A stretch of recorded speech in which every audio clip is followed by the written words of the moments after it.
Okay, well, welcome to boot camp. I'm Kathy Wyman. I'm an inclusion support specialist with Chico Unified School District. And today I will be giving you guys a little overview of Captain and explaining some of your roles and responsibilities as it relates to being in the cadre. And with me on my boot camp team is Heather Morin. She is the lead behaviorist for Pajaro Valley Unified School District, and she'll be talking about universal design for learning as it relates to Captain. She'll be talking about the two primary bodies of research for evidence-based practices, the National Standards Project and the National Professional Development Center on Autism. She'll also be talking about selecting evidence-based practices as well as implementation science a little bit later today. Also, Carrie Yardley. Carrie is the clinical psychologist and autism clinical specialist for the Regional Center of the East Bay. And Carrie's specialty will be talking about regional center aspects of things, including the Lanterman Act and resources to learn about the evidence-based practices. All right, so now we know, you guys know who we are, so we're going to do a little Kahoot, and we're going to find out who you are. So how many of you guys have heard about Kahoot before? Okay, so for those of you who already know, fantastic. We're going to do just a quick little who's here. For those of you who don't know, this is a little training strategy. And everybody take out their iPad, iPod, Android, iPhone, and go to Kahoot.com. We have this quick one this morning, and then another one we will go over later today. So Kahoot.com. SJCOE guest if you don't already have that on your Wi-Fi.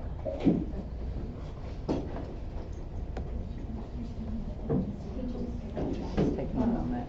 Is it? It is, yes. Hold on. Probably everybody trying to find Okay. Oh, Okay. I can't stand that sound. Is everybody there? it. Yes. Okay, and then there's a pin that you can put in.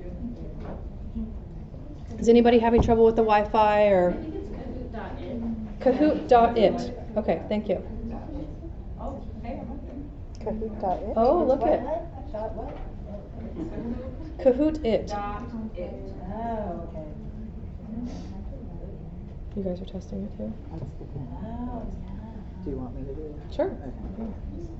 You're gonna win now. Is that fair? I won't answer. Oh, there we go. All right, now we have some people filing in. Perfect.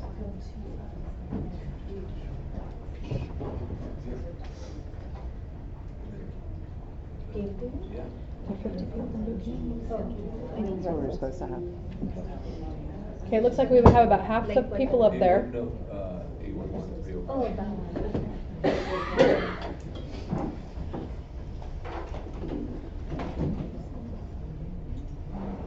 Just kind of like popcorn that you microwave. Mm-hmm. You wait to see. They're slowing down.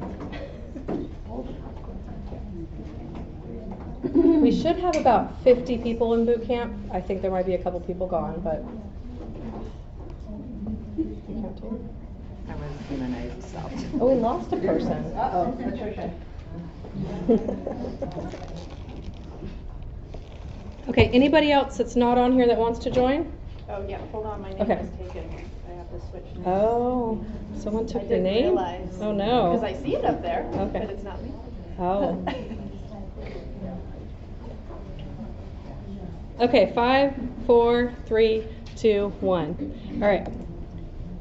So there's going to be some questions, and what comes up on your phone or device is just colors and shapes.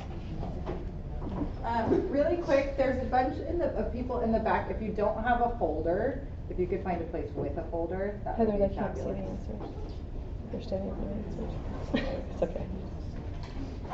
Oh, that's a movement. Okay. There's a bunch of people in the back. Okay, I see. You're gonna need a folder. Oh, they're just moving. Yeah. We'd love if you come sit where the folder is, rather than be in the back. Bunch of rule breakers. Just doing it anyway. Maybe they have special needs. They might have special needs for the reason. Oh, I thought you said they did. I don't want to say I'm gonna feel like an asshole.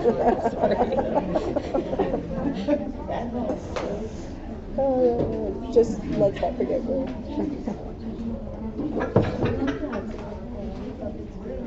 Time's up.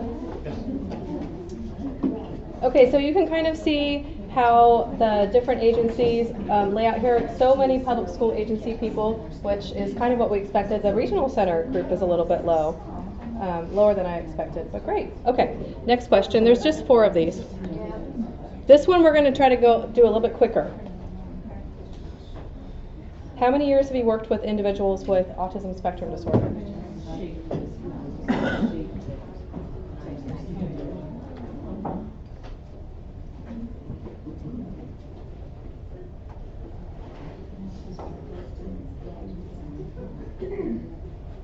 Okay, I'm going to move on from this one. Let's see. Wow, look at all this experience in here. That's amazing. Excellent. Okay, next question. What do you want to gain from Captain Cadre membership and Summit attendance? And you only get to choose one.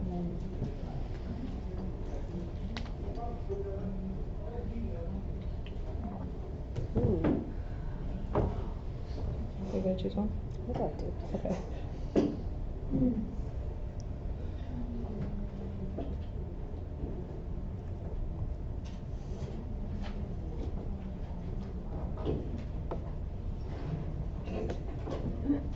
Oops. How come that one didn't work? I don't know. Do you know exactly what is expected of you as a cadre member?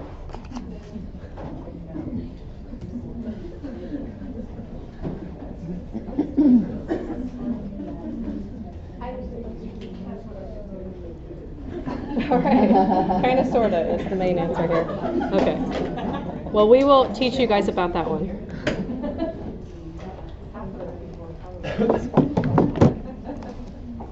Okay, so does everybody have a packet? Is there anybody who doesn't have a packet? Okay, there's some packets up front, so you can move your belongings up here. That would be preferred. Or you can get a packet and take it to the back if you need to sit back there. So in your packet, you guys have the agenda, you have the PowerPoint, and over on the side, on this right side, are some different handouts that we're going to refer to throughout the presentation today. And the first one I'd like you guys to grab is the scavenger hunt. So we're going to spend about 15 minutes on this particular item, and whoever gets the most correct answers first gets to win one of our lovely prizes. We have some very cool Captain reusable cups with some candy in it. We have some little mini chargers for your phone, and we have what Stacy refers to as little octopus, where you can charge your different devices from this. So you guys can work individually, in pairs, or small groups, and you're going to use primarily the Captain website to get all the answers for this. And this is kind of like a pre-test. So do your best. Ready, go. So what did you guys find on the website that you thought was the most interesting or beneficial? What do you think? I love this.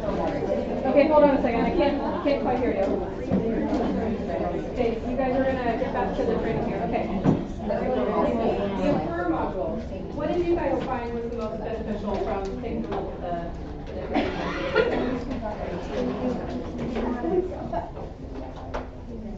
What other resources did you guys find were valuable there? Did you see anything new?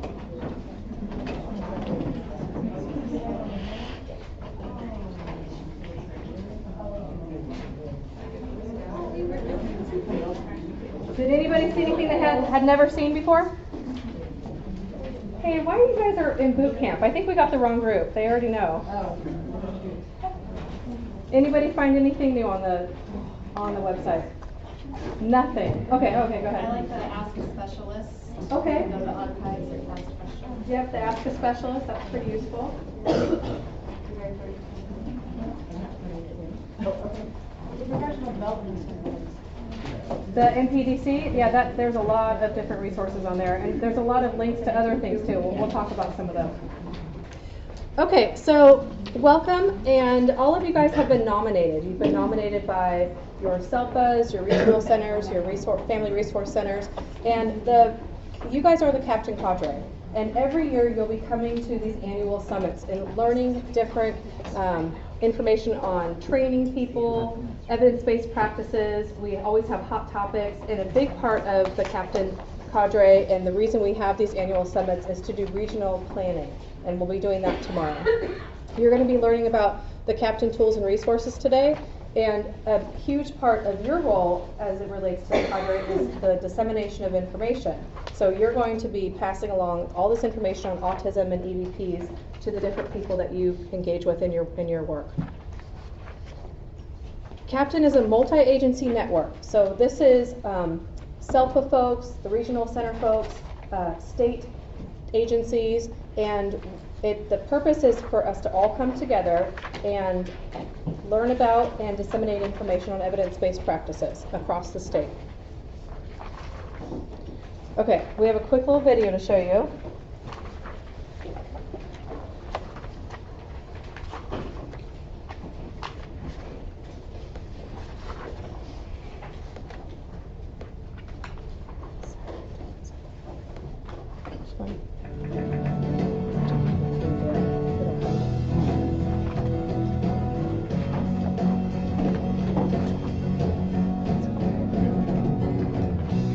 Thank you for your interest in the California Autism Professional Training and Information Network. This network is the culmination of several years of planning and a vision to unify our state around a common set of evidence-based practices for individuals affected by autism. Our efforts began in 2008 when the Center for Excellence in Developmental Disabilities at the UC Davis Mind Institute convened an interagency autism planning group consisting of representatives from the California Department of Education, the Department of Developmental Services, the Family Resource Centers, the University Centers of Excellence in Developmental Disabilities, the Special Education Local Plan areas, and regional centers from across the state. The intentions of this group were to identify potential means to put into action some of the goals and recommendations outlined in the California Legislative Blue Ribbon Commission and the State Superintendent's Autism Advisory Council reports. The Interagency Autism Planning Group focused our efforts on training and the use of evidence-based practices. We developed a vision to provide statewide access to trainings in a set of accepted or agreed to evidence-based practices, using a trainer-of-trainer model that could then be disseminated at the local level. In addition, we wanted to provide a statewide network to allow for ongoing communication and collaboration about new and relevant issues in autism treatment and services. In 2009, the Interagency Autism Planning Group learned about and applied for the National Professional Development Center for Autism Spectrum Disorders Training and Technical Assistance Grant. This Office of Special Education funded project provided us with a set of evidence-based practices validated by research that were identified and verified by national leaders in the field of autism. California was awarded 2 years of training and technical assistance from the MPDC during the 2010, 2011, and 2011-2012 school years. As part of the MPDC project, we identified trainers and coaches from the state diagnostic centers, participating SELPAs, and regional centers, and recruited 6 demonstration sites that represent our diversity and variation of service delivery from across the state. All personnel involved in the MPDC project completed the online Foundations of Autism class through the University of North Carolina and participated in summer intensive training institutes to further increase their knowledge and understanding of how to use the MPDC tools and resources. The trainers, coaches, and demonstration site teams also participated in monthly technical assistance calls with the MPDC staff. 3 students were selected from each demonstration site, and appropriate evidence-based practices to address these students' needs were identified. Staff were trained on the evidence-based practices using the MPDC training tools. Goal attainment skills were developed and used to monitor student progress. Fidelity of use of the identified evidence-based practices were measured using the MPDC implementation checklist. Here is a summary of the MPDC ASD project outcomes from 2008 until 2012. Following the MPDC project, our demonstration sites joined with our Interagency Autism Planning Group to prepare for the statewide dissemination of these evidence-based practice tools and resources. The California Autism Professional Training and Information Network, CAPTAIN, was established to serve as a vehicle for this statewide dissemination. We have worked with the SELPAs, regional centers, family resource centers, and family empowerment centers to identify key personnel and leaders in the field to become a part of this network. We developed a website where key vetted resources can be accessed at no charge. In October 2013, we convened a two-day summit where over 300 Captain Cadre members were trained. In addition, local collaboration and training plans were established between the SELPAs, regional centers, family resource centers, and the universities. This coalescing of stakeholders provides a platform for effective communication, collaboration, and partnership that can be carried out at a local level. Welcome to CAPTAIN.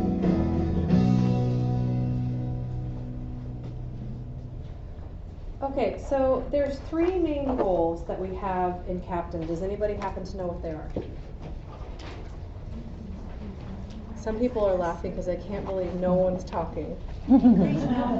Increase knowledge, that's right. So this dissemination of information. So part of that is these annual summits that you guys will come to. Part of it is your role in disseminating the information and the trainings that you'll hold. We have great resources online. We've added a couple infographics recently, and we're going to be continuing to add more of those. So that is definitely one of our goals, is this dissemination of information. What else? What's another goal? Increase implementation and fidelity. Yes, exactly. Are you reading it? Yeah. Thank you for your participation. No, I appreciate it. Yes, exactly. So, and the ways that we do that are by using the coaching model that we'll talk about a little bit later, using the implementation checklist, so we're making sure that we implement these different evidence-based practices with fidelity. Perfect. Thank you so much. And what's the last one?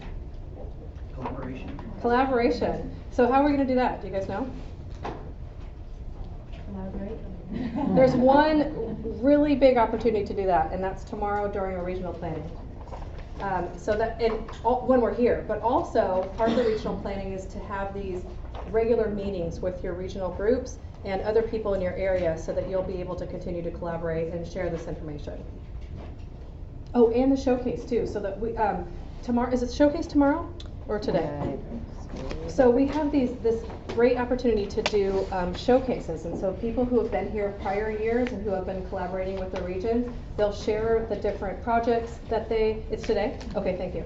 They share the different projects they've been working on, that's tomorrow? Okay. The trainings. I think it's both. Is it both? Yeah. Oh, You're okay. right. It's today.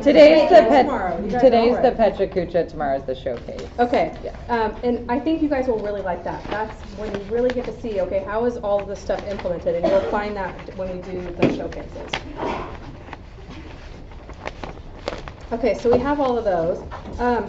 Do you guys know any of the roles and responsibilities you have as a cadre member? Pardon? Only 3 people said they know. Only 3 people said they know. Okay, so probably not. Thank you for reminding me. Okay, so you guys have already done some of this. Have you already done the online class? Yes. Yep. Okay, what about the annual captain survey? Yes. We actually got 100% of you guys filling that out this time. Usually we have to continue to harass people to do it, but this time everybody did it. Participate in the annual captain summit, you guys are here, and then participate in local captain collaborative meetings, and that has to happen at least quarterly. So you guys will meet with your regional group and talk about how all that's going to happen and the dates for all that. So this is for everybody, but additionally, all regional center people have to provide trainings to regional center staff. At least 4 of these, and they don't have to be super formal or posted. It just has to be little informational sessions. They might be a big session, and you need to make sure you cover overview of autism, captain, and then EBPs for ASD. Do you guys have any questions on that, please?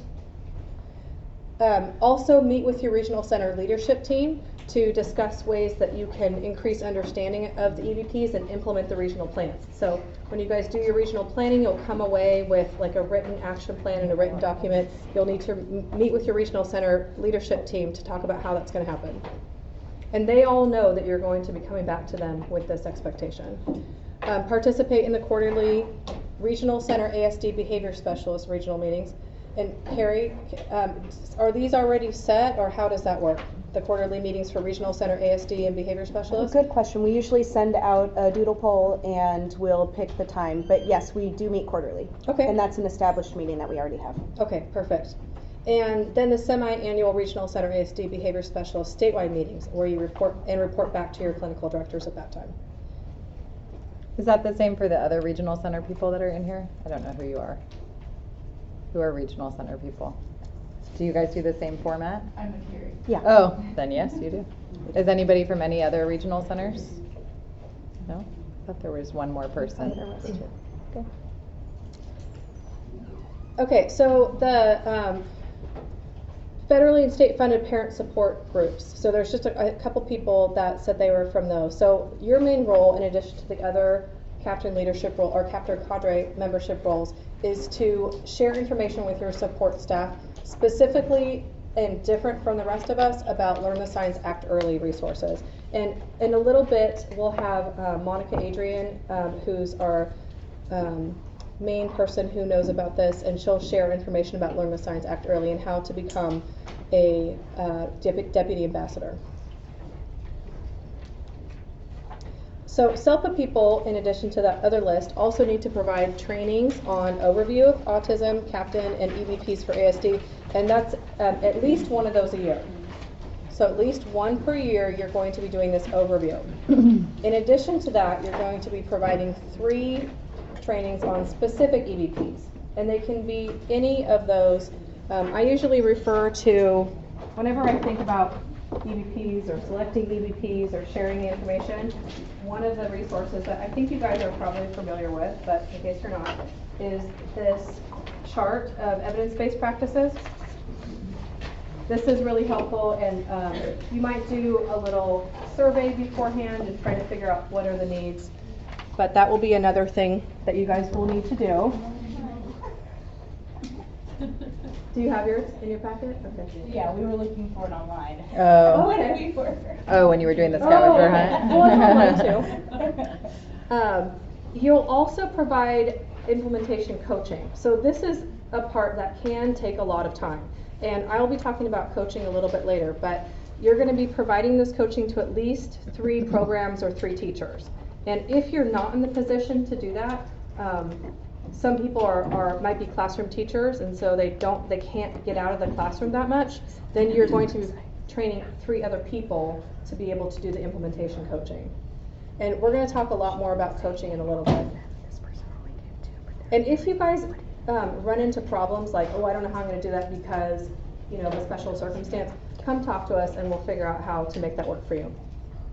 And then meet with your SELPA leadership to discuss the plan to implement these regional plans in your area.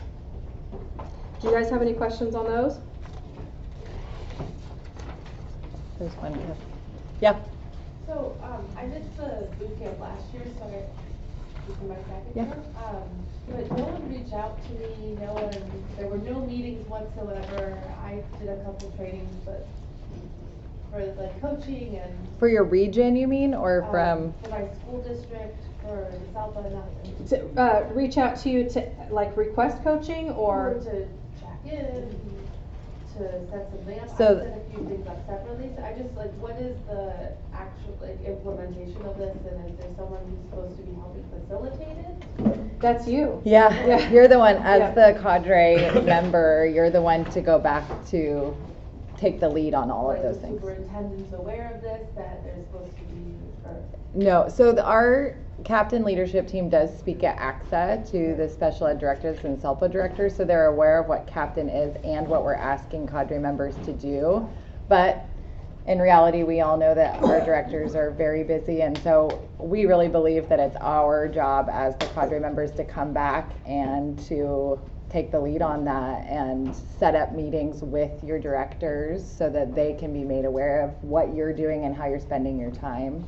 And that And they know, like, this is, if I say I want to do a training, that they know that this. yeah, and I think you can, as part of nominating you, they were also made aware of what was expected of you. So I think if you came back, and you could even bring this slide with you and say, these are the requirements of me as a cadre member, and I'm thinking we could do it this way or this way, and work with your director to figure out how to implement it, that would be great.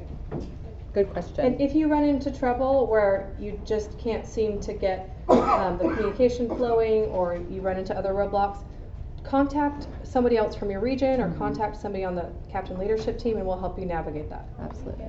Yes. Do we get, if we're expected to go and train somebody, or is that what we get today? Like, do we get trained? On Before the we evidence-based can train practices? somebody? Right. That's a I good mean, question. I know evidence-based practices, but Okay. on the actual coaching piece of it. Yes, Mhm. we're gonna train you on that today. And we're gonna train you on several of the tools and resources that are available. And we're not gonna train you on specific EBPs because we come in with the assumption that you guys already know a lot of that. But if there is a specific EBP that you may not know about, Carrie will be talking to you about ways to learn about EBPs. So all that stuff we'll talk about all that stuff. Good question. Yes? So, I know we were nominated by our site.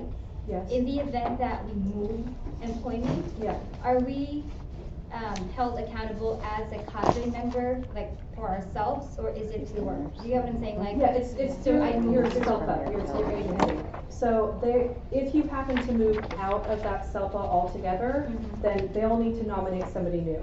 Okay, so I don't have, I'm not looking for, but if I do move somewhere else, then I am not bound to be training or passing on the information to my new SELPA? Or is it, or can I say like, hey, I was trained by, I'm a cadre member, can I do this? Should I do it? Am I held accountable I if I think don't? for your new SELPA that you might enter, I think it would be appropriate to go talk to that person and say, hey, listen, I have this background, I'd like to continue with Captain Cadre, and they will need to nominate you. There may or may not be a spot, because there's like a limited number of spots per SELPA, but I would go talk to them and see if you can, and they'll need to backfill in your last position. But you wouldn't be responsible for your last position. Okay. Does that answer that? Yes. Okay. Any other questions? Okay. I don't think we have anybody who's doing pre-service work for teachers, teacher educators. Anybody? Okay. We do, okay. So for this piece, we want to make sure that you're sharing information to others in your department about Captain and the EVPs. And also making sure that you include that information into any coursework that would be appropriate.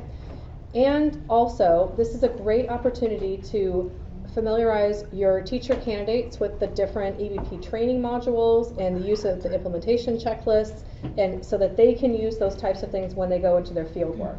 So that's the time that you would use, this is how you guys would use the resources if you're under this category. Okay, so what are evidence-based practices? Well, they're practices where there is scientifically based research that demonstrates efficacy for individuals with autism spectrum disorder. Most of the information we have on evidence-based practices is in a specific age group. We know a lot of information on kind of preschool up until high school. We don't have a lot of information about what is effective for adults with autism. We know a little bit, but not as much as we do as for the younger guys. Heather is going to talk more about evidence-based practices in just a little bit, and I will let her do that. Okay, so why do we need to apply this evidence-based practices for individuals with autism? Well, for some reason, and I don't know the answer to this, maybe you guys know, treatments for autism there's so many. And if you go onto the internet and Google how, like, evidence-based practices or autism treatment, you will find over 46 million hits. And I think, since this is a very round number, like, Google has topped out. So it's probably a lot more than that. But there's so many different treatments for autism, everything from complete recovery to different types of educational practices, and a lot of them are not evidence-based. And a lot of them take a lot of money or a lot of time, and that time and money is taking away from evidence-based practices we know work for this population. And we know, you guys all know this, early intervention for this population and for a lot of populations can change the course of their life and where they're going to end up at the end when they're adults. So it's very important. So how does the regional center fit into this? I think that's a good question. I'm asking it. So basically, there is something that we follow at the regional center that's called the Lanterman Act. And the Lanterman Act became law in 1969. But we're going to sidetrack real quick regarding the Lanterman Act. So basically, before 1965, if you gave birth to a child who had a disability, a cognitive disability such as Down syndrome, or was significantly impaired in some way, the only way that you had access to services is if you put that child into an institution. That was the only way that the government helped fund services. So a group of moms in Marin County, largely Marin County, via like classified ads of a newspaper said, this is not acceptable. We don't want that. We want the money to follow the kid.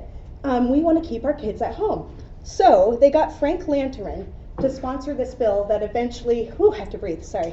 It's exciting. Yeah, it's The exciting. Lanterman Act is. That eventually became law. And when it became law, the money was allocated to places called regional centers, and at the time there were two, one in San Francisco and one in LA. And those were the pilot projects. Now there are 21, but the money followed the client. And so the money would go to the regional center, and the job of the regional center was to help purchase appropriate services for that client in order to live in their community and to keep them in their community instead of having to be in an institution. So it came into law in 1969, and the goal again is to keep people in their communities. So the Lanterman Act is codified in the Welfare and Institutions Code. It's been amended several times. But we can only purchase services that are evidence-based. So we know evidence-based services have the evidence behind them to support them continuing to live in their home and communities and continuing to grow and develop. And so we have to purchase evidence-based services in order to promote positive social behaviors and to ameliorate behaviors that interfere with learning and development and participation in the community at large. And we also provide intervention plans that utilize evidence-based practices with demonstrated clinical efficacy in treating pervasive developmental disorders or autism. So that's how the Lanterman Act fits into this. Largely, you guys are schools, but those of us who work in the home and community also have to abide by utilizing evidence-based practices for our clients with autism. Do you want to know also what you told me earlier about each one operates? Oh yeah, so there are 21 regional centers in the state of California. Each one has a separate contract with DDS. They are all independently operated and they're their own nonprofit. So we all get state funding from DDS and we all follow the Lanterman Act, but every governing body of each regional center interprets the Lanterman Act differently. So you might find that if you are in Harbor, LA area, and you move from that regional center to regional center of the East Bay, that different services would be funded for your students at home than might be funded where you used to live. And that's because each regional center interprets the Lanterman Act differently, and each regional center has different vendors that they work with as well. I learned that from Carrie this morning. I thought that was very interesting. Having just moved from one regional center to the other, my experience has been really different. So that was learning for me. So then moving over to the education side, I'm sure, raise your hand if you've heard of MTSS. I would think most of you have heard of MTSS. Is anybody implementing that in their school district with some level of fidelity? Yeah? Good. That's awesome. So as you can see when you look at this slide for MTSS and how it is implemented using Common Core standards, there are lots of principles and practices that we think really overlap with Captain. So the one that we highlighted here is the evidence-based supports and practices, which we have already talked quite a bit about and will continue to talk about. But when you look at all of these things, they really fall into what we do and how we accommodate for students. So we believe in early intervention, and we use multi-tiered models to support students. We have individualized interventions. We do utilize the principles of UDL, which I'll talk about a little bit more, in differentiation. And we definitely believe in strong, predictable classroom routines. So with UDL, is anybody really familiar with UDL? Okay. So I feel like I have a surface level understanding. So if anybody wants to add to that, you're more than welcome to. But basically the gist being that we have multiple ways to teach content. I think this is one area where special ed has kind of been ahead, and that we understood this, right? We understand that we have unique learners and that we have to teach content in visual ways and kinesthetic ways and auditory ways so that we can teach to each learner. And also multiple ways for students to then have output, right? So that we can understand what they're trying to communicate to us, and multiple ways to engage all learners. So we have this new graphic here, our visual information graphic, that shows some of the ways that we can do that. So we have flexibility in presentation, and some of the EVPs that we use for that are visual supports, right? To either amplify what we are presenting or presenting the information itself that way, technology aided instruction, and video modeling, and then the way that students can express what they know can be done through visual supports, again, technology aided instruction, or using picture exchange communication system or assistive and augmentative devices. And in terms of engagement, we can use reinforcement systems, a whole big antecedent-based intervention package, which is like a whole day training in itself, and then peer-mediated instruction and intervention. So where did all of these come from? I think we talk about evidence-based practices a lot, but it's important to know when we're talking to people where these concepts all came from. So like Kathy said earlier, there's really two places that we pull from to figure that out. So initially in 2009 was the first review of data that was done. It was called the National Standards Report, and it was conducted by the National Autism Center. They reviewed 775 research studies, and it was from these years, so way back when, so who knows what was happening in 1957. But they went over those research studies, and then out of that they identified the 11 established treatments for students up to age, or not students, children, individuals up to age 22. And then they did another one, the second review, which basically just made it a lot larger, and it also included interventions specific to settings, so in the community, but also in school-based settings, hospitals, vocational areas. And they came out with a new list of established interventions, which at that time there was 14 established interventions for individuals up to 22, and 1 for individuals over 22. And like Kathy said, we still have a really limited research base for individuals over 22. And have any of you guys seen that visual graphic that shows the wave of autism, the numbers that are increasing, and how our students are getting older and older? And so I think my prediction is that we will have a lot more studies as we have those individuals, and we're trying to figure out how to work with those individuals well. But right now, the only established intervention is the behavioral package. So that's what we can use for now.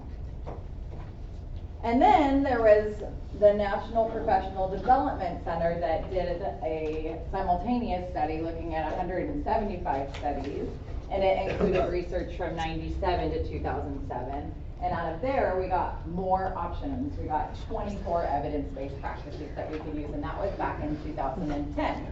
So when we started Captain and we started talking about it, this was the list that we were working with. And there was a cross-section of these two. So we had our 14 established interventions, 18 emerging interventions, and then 13 unestablished interventions from the National Standards Project. And we're going to look at those. I think it's really important as you go back to your agencies to talk about the established interventions, but I actually think it's also really important to talk about the unestablished interventions that actually have harmful effects, because we are using funding, right, to support practices that we want to make sure are based in something that has evidence, not just if a parent comes in and asks for something that doesn't have an evidence base, which provides us a way to say why we think that we should do one of these other things instead. So these were out of the National Standards Project, the 14. So you've probably seen many of these. We're going to get to a slide in a minute that has a cross section of the two that I think is a nice graphic. But you can see these 14 here. I don't think any of these come as a surprise. Is anybody surprised by any on this list that you see? Have you guys used any of these in your practices? Okay. Can people throw out different ones they've tried? Okay. Modeling, natural teaching, Social narratives. peer training, social narratives, schedules, right? Story-based, great. Those are all good. And I'm going to show you another sheet here that shows how exactly it's an evidence-based practice, because I think like modeling, right? That we model things all the time, but what makes that an evidence-based practice and which way is it implemented that really makes it an EVP? So we'll look at that too. You have questions? Yeah, so what's the difference between behavioral interventions and almost everything else listed? Because Right. those are all interventions. Yeah, they're all kind of behavioral in nature. And I'm going to show you a slide that says the criteria for what makes it an EVP, but as they created this list, it was looking at this specific study, so it also depended on what they labeled their practice. So some have specification, right, where you're saying like, let's look at one of them. Pivot, yeah, PRT is based in ABA and understanding ABA. But that there were studies that specifically looked at that methodology as opposed to a overall behavioral intervention package. Yeah. Also, in this particular study, if you go to the page that describes the different interventions, it'll be way more specific about what they mean by a social skills package or behavioral interventions. It'll list exactly more clearly what it is. Yeah, we'll show you It just makes more sense that it's based on the research studies that were done with the behavioral package. Right, yeah, then labeling it specifically. So yeah, no problem. So these were the emerging, which some of these, when you look at the MPDC, are evidence-based practices. So additional literature was published that supported them, but some surprised me when I originally saw this list that I would have thought would have been evidence-based practices that were really just emerging. I'm trying to see, yeah, PECS, right? I was so surprised by that because I've seen so many amazing results come out of the utilization of PECS with Fidelity. At this point from the MPDC, it's on our list now, so that's a good thing. But it's just, when I show you the criteria for what makes it an EVP, then it'll make more sense to you. They were close, they just weren't quite there. They didn't have enough rigor or enough replication for it to be considered an evidence-based practice at the time of this review. And then these are the unestablished. Do any stick out to anybody here? Do any of these? Floor time, right? Yeah. What was that? Gluten-free? That was surprising. Chelation therapy, yeah. Oh, yeah. Chelation was on here, I thought. Maybe it was on an older one. Social cognition and emotional and social thinking. Right? Yeah. So, We've seen it be so effective. right, I know. And I heard, in England, we're doing a project with the Diagnostic Center in my district right now, and when she came and presented on that, she said when Michelle Garcia Winter does present, she will say it's not an evidence-based intervention. She has no interest in it becoming an evidence-based intervention. She knows that it works in her clinic, it works with her students, and she's happy with that. So again, like there's the anecdotal reporting. She's saying, yes, this works with my students, that's what she's doing, but when we are looking at evidence-based practices as governed by our law through IDEA and MTSS and all those initiatives, we're trying to stick to this list. So that is a surprising one. Again, if you have a parent come in who's demanding that you do floor time, this is kind of a nice resource for you to be able to reference, or demanding that you do is equine on here. Lots of parents requesting this, right? That you've seen this, and there's certainly health issues that require us to abide by that, but it is not an intervention that is evidence-based for autism at this point.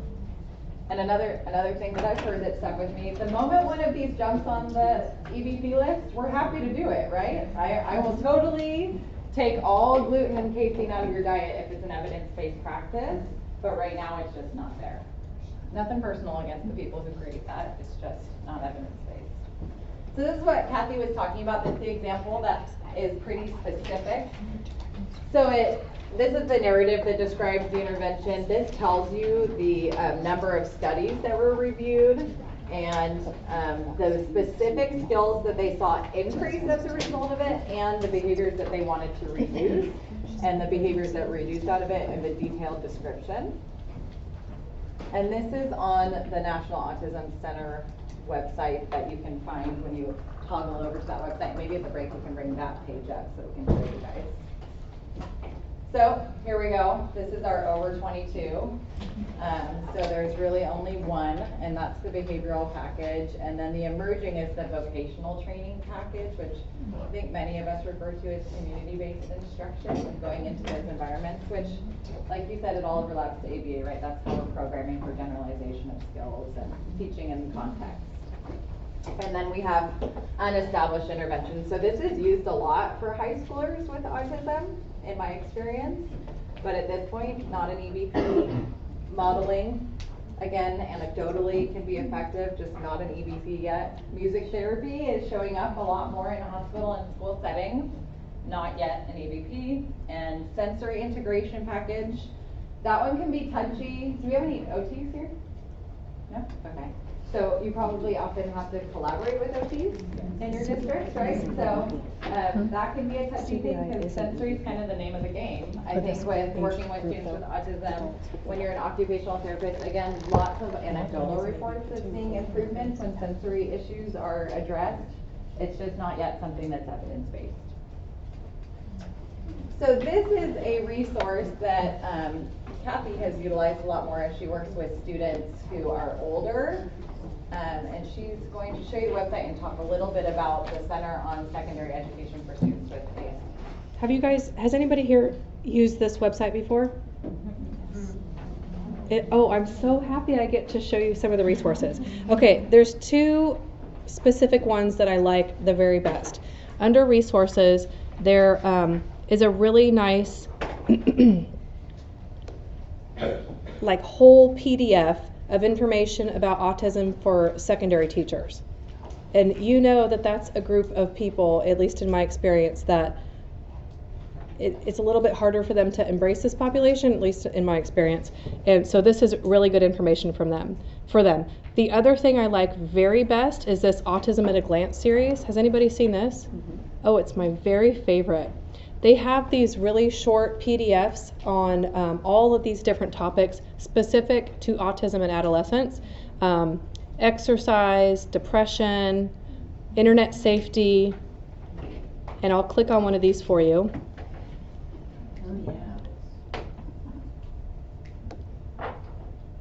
And they look really nice, they're well organized.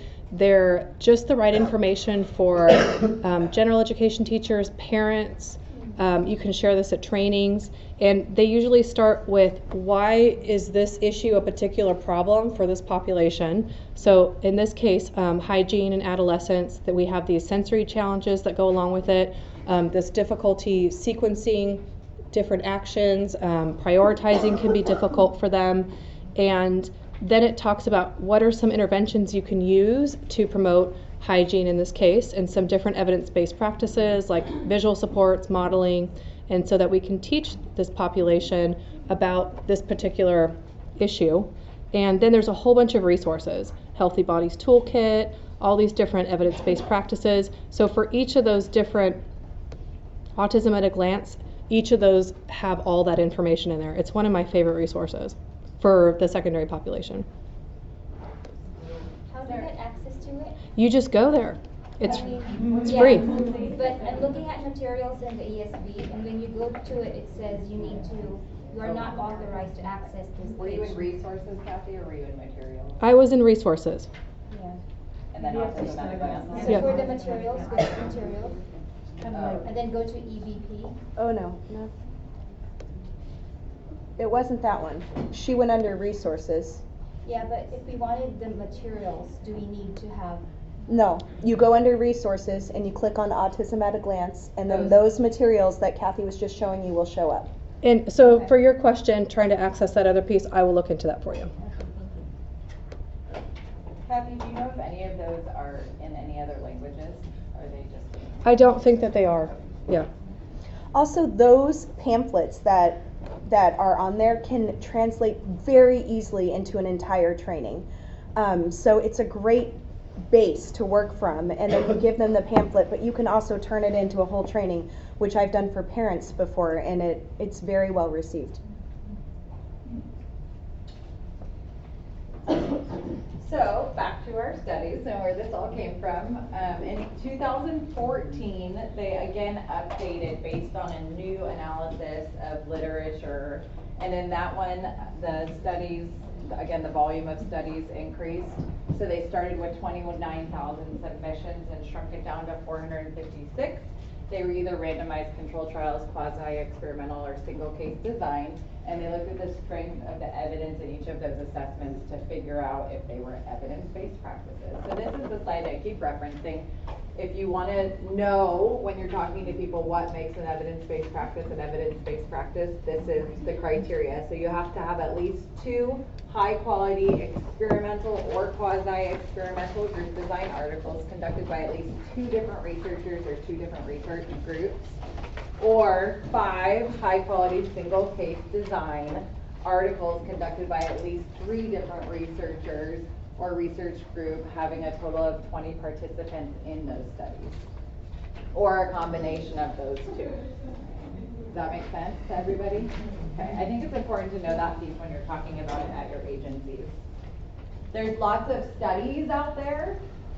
You can find studies that say gluten casein-free diets are effective for reducing the symptoms of autism, but they're not the rigor of studies. So I think I've had parents bring that to me, the literature from different websites and wherever they find their resources, but it's really looking at the criteria of that study to figure out what makes it evidence-based. So here's our 27 from the NPDC, so it's a little bit more broad, as you see. So, hallelujah, I made it to this list so that we could use it in the classrooms. And there's many other on here. Do any of these stick out to anybody? This one just came out on the Affirm modules, so I have yet to learn about that one in depth, as well as there was another one that, response interruption and redirection. I'm looking forward to learning more about. The Affirm modules are awesome for somebody who's working every day and you don't have a ton of time, but you can go onto that website and learn about it, and there's videos and there's descriptions of how to do each of these things. As well as the videos, if you go onto the NPDC website, Kathy, do we want to go on to there? You can find these fact sheets, which, like Kathy was showing for this website, it's handy to go to the NPDC website. Well, always start at the Captain website because you can find everything on there. And from there, you can go to the Evidence-Based Practices tab, and you can scroll down to these. So these are the fact sheets that tell you about what that evidence-based practice is, how to implement it, what makes it an EBP. PECS is a good example where people, I think, often say they're using PECS, but what are they really doing? They're using pictures, right? So I hear that term used synonymously, like we're doing PECS, but they really mean they're using visual supports. They have an icon that's a picture that depicts something that they're using to communicate, but not doing the phase progression, not doing the initial steps and looking at the criteria to move across the phases. So I think that's where this is really important, because EBPs you can say that you are utilizing, but if you're not utilizing them exactly how they're stated, then you're not using something that has an evidence base to go with it. So you can find that on there so you can utilize those things. So it tells you the definition, the age range, and types of outcomes.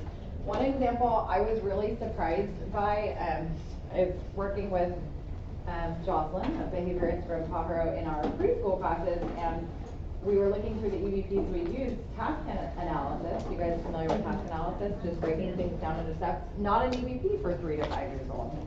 I didn't really realize that. I have seen that grid over and over, but we certainly use that in preschool, right? Have you guys, any of you work in preschool? Yeah, we look at mini schedules all the time, which is a visual support, but it actually doesn't have an evidence base yet. So it's important to look at the age range as you're selecting your EBPs as well. But then how do you teach like a bunch of stuff? Like how do you teach hand washing or toileting? Right, exactly. So I think that the EVP that is in place for 3 to 5 years old would be visual supports, and you're showing a step-by-step sequence using visual supports. At least that's how I justified it in my mind for how we were using it. I was just very surprised to see that. Also, as I said with some of the other practices, it just hasn't been studied specific to that age yet. I'm hoping that all those things will come. They're just not there yet.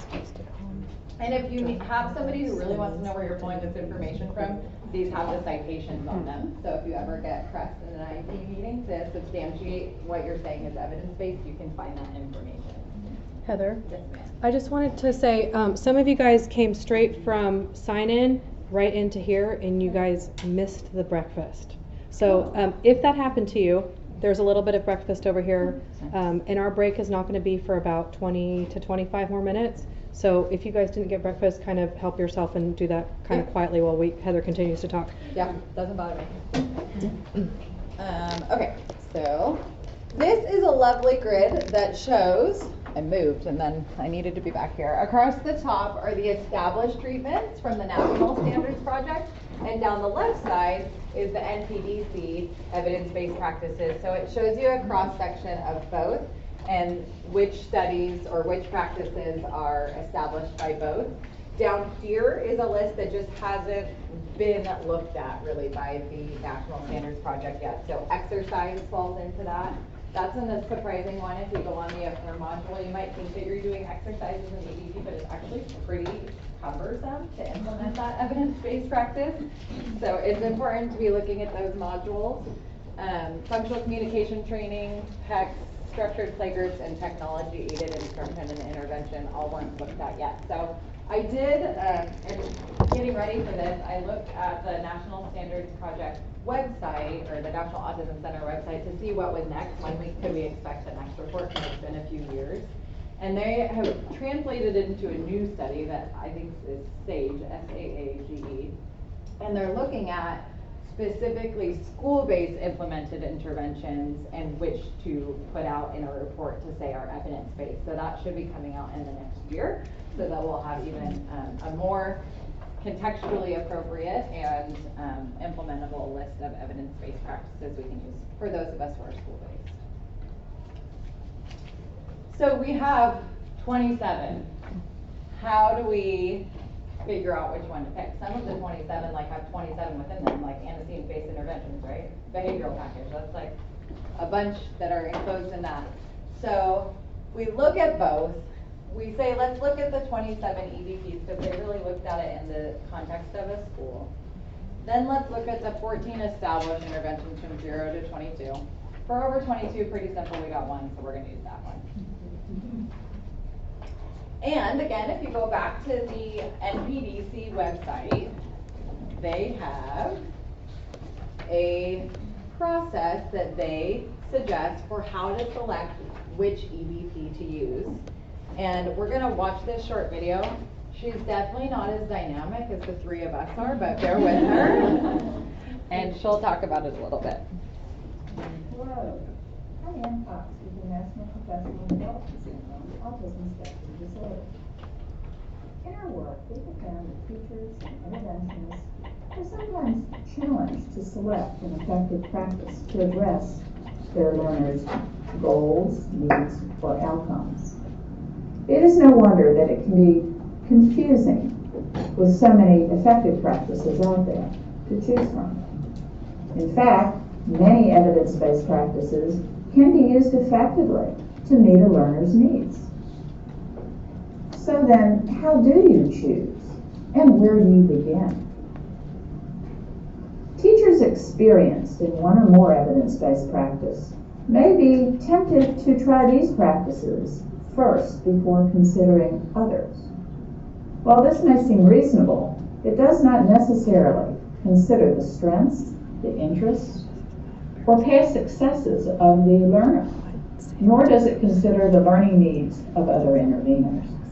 In this section, we provide you with a 4-step process to help you select an evidence-based practice and begin applying it. To help you learn more about new practices, be sure to create an Affirm account to view learning modules for each evidence-based practice as they are posted. Thrilling, right?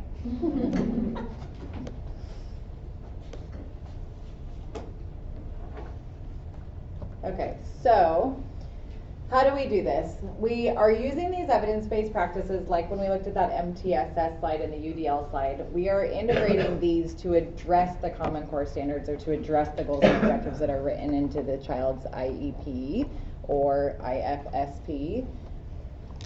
So we're looking at the goal and then we're trying to figure out how that relates to our objectives. And looking at the domain, so when we bring up that grid, what's my next slide? No.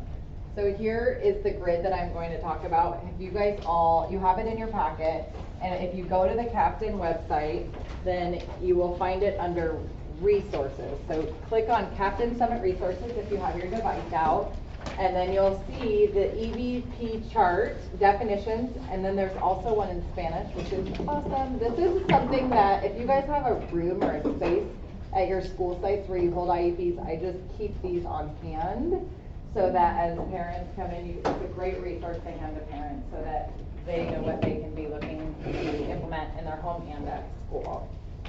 And having it in Spanish is nice, although the Spanish one's an extra page instead of being two-sided. So when you look at that, you can look at the domain.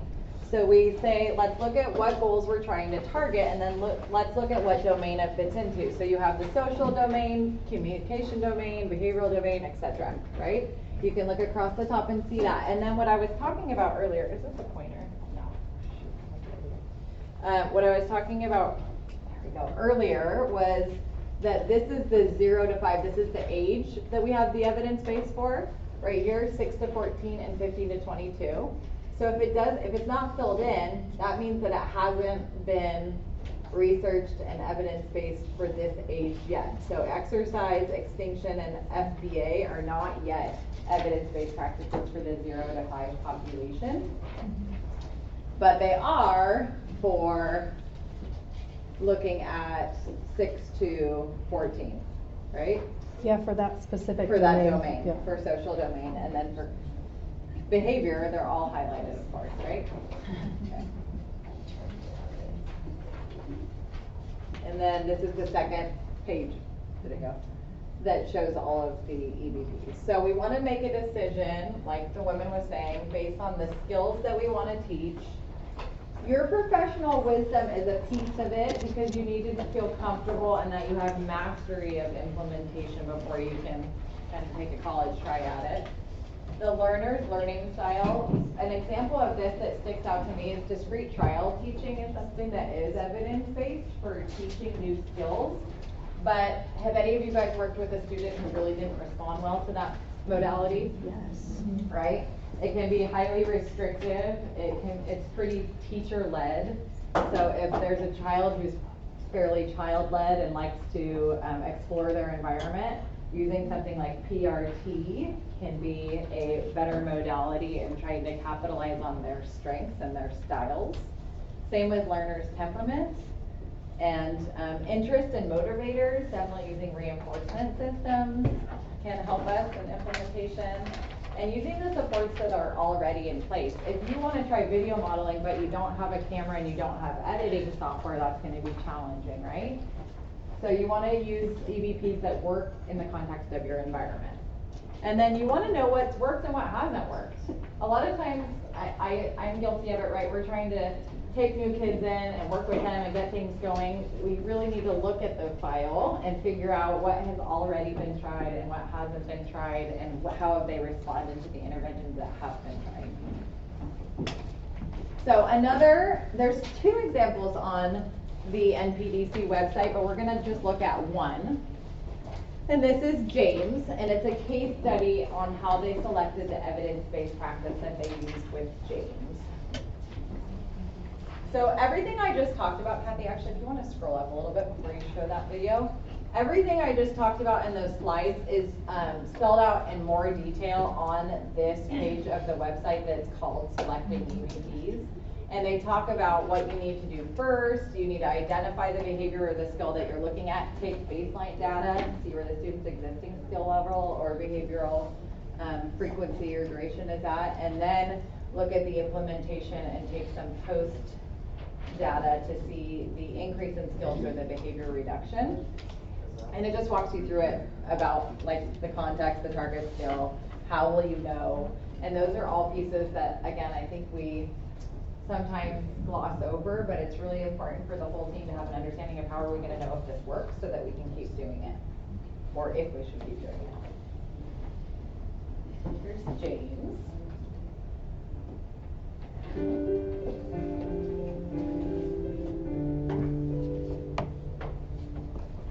Meet James, a 16-year-old high school student with ASD. James's IEP goal is that he will engage in activities and interact with peers during in-class small group time. As is, however, the goal is not clearly defined. For example, what is meant by engage in activities or interact with peers? The first step of the process of selecting an evidence-based practice is to identify the specific target behavior. This team decides to address asking questions of peers. Now that the behavior is identified and clearly stated, the team is ready to collect data about how often James asks his peers questions during small group activities. 2 small group activities have been identified: lunchtime and group work during reading class. The graph below shows the frequency with which James asked peers questions during these 2 small group activities over 5 consecutive days. As illustrated, James asked peers a total of 2 questions during the small group activities. He asked a peer a question on day 1 and day 4 during lunchtime, but never during reading group work. Collecting these data helps the team establish James's present level of performance, or baseline, related to asking peers questions in 2 small group activities. Take a look at the identified target behavior again. Is the phrase asking peers questions an observable behavior? Yes, it is, but it certainly would be more clear if the team identified the specific small group activities where that behavior or skill will be targeted. For example, perhaps during small group activities related to reading class or while at lunch. Is it measurable? No, because there is no stated criterion upon which to determine success.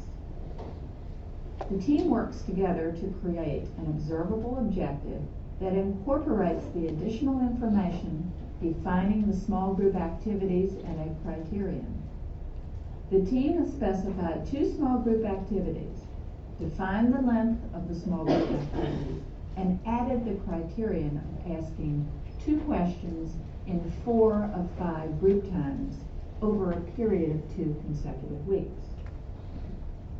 So then, what outcome does this observable and measurable objective address? Since the objective is related to increasing peer interactions, the outcome is in the social domain. What are the associated practices for the social domain? Let's take a look at our evidence-based practice matrix again. For the social outcome, you can see that there are 10 evidence-based practices that have demonstrated positive social outcomes for older learners and that are supported by research.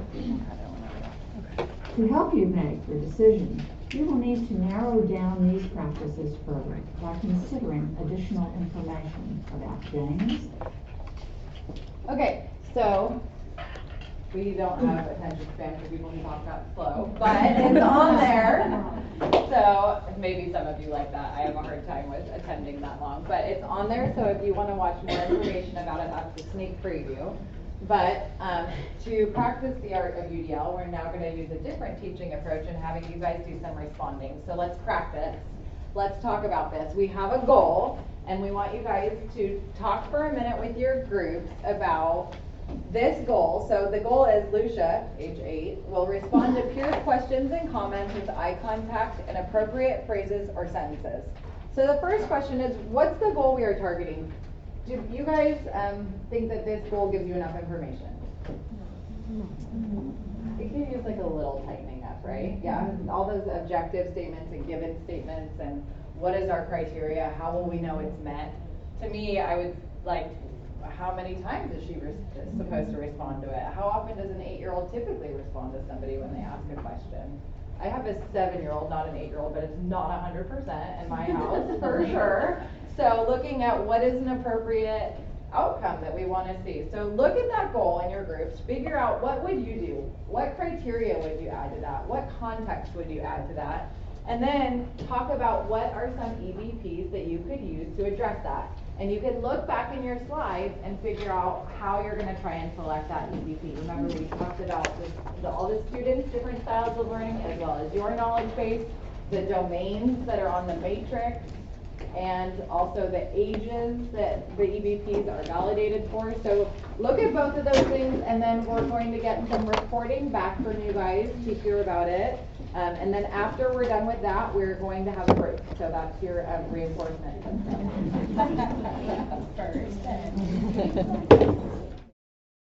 Awesome. So I just want to hear, we're going to break in 3 minutes. So I just want to hear some examples. Can somebody shout out a goal that they're so proud of that their team created? Come on. I'm going to have to pick somebody from my head.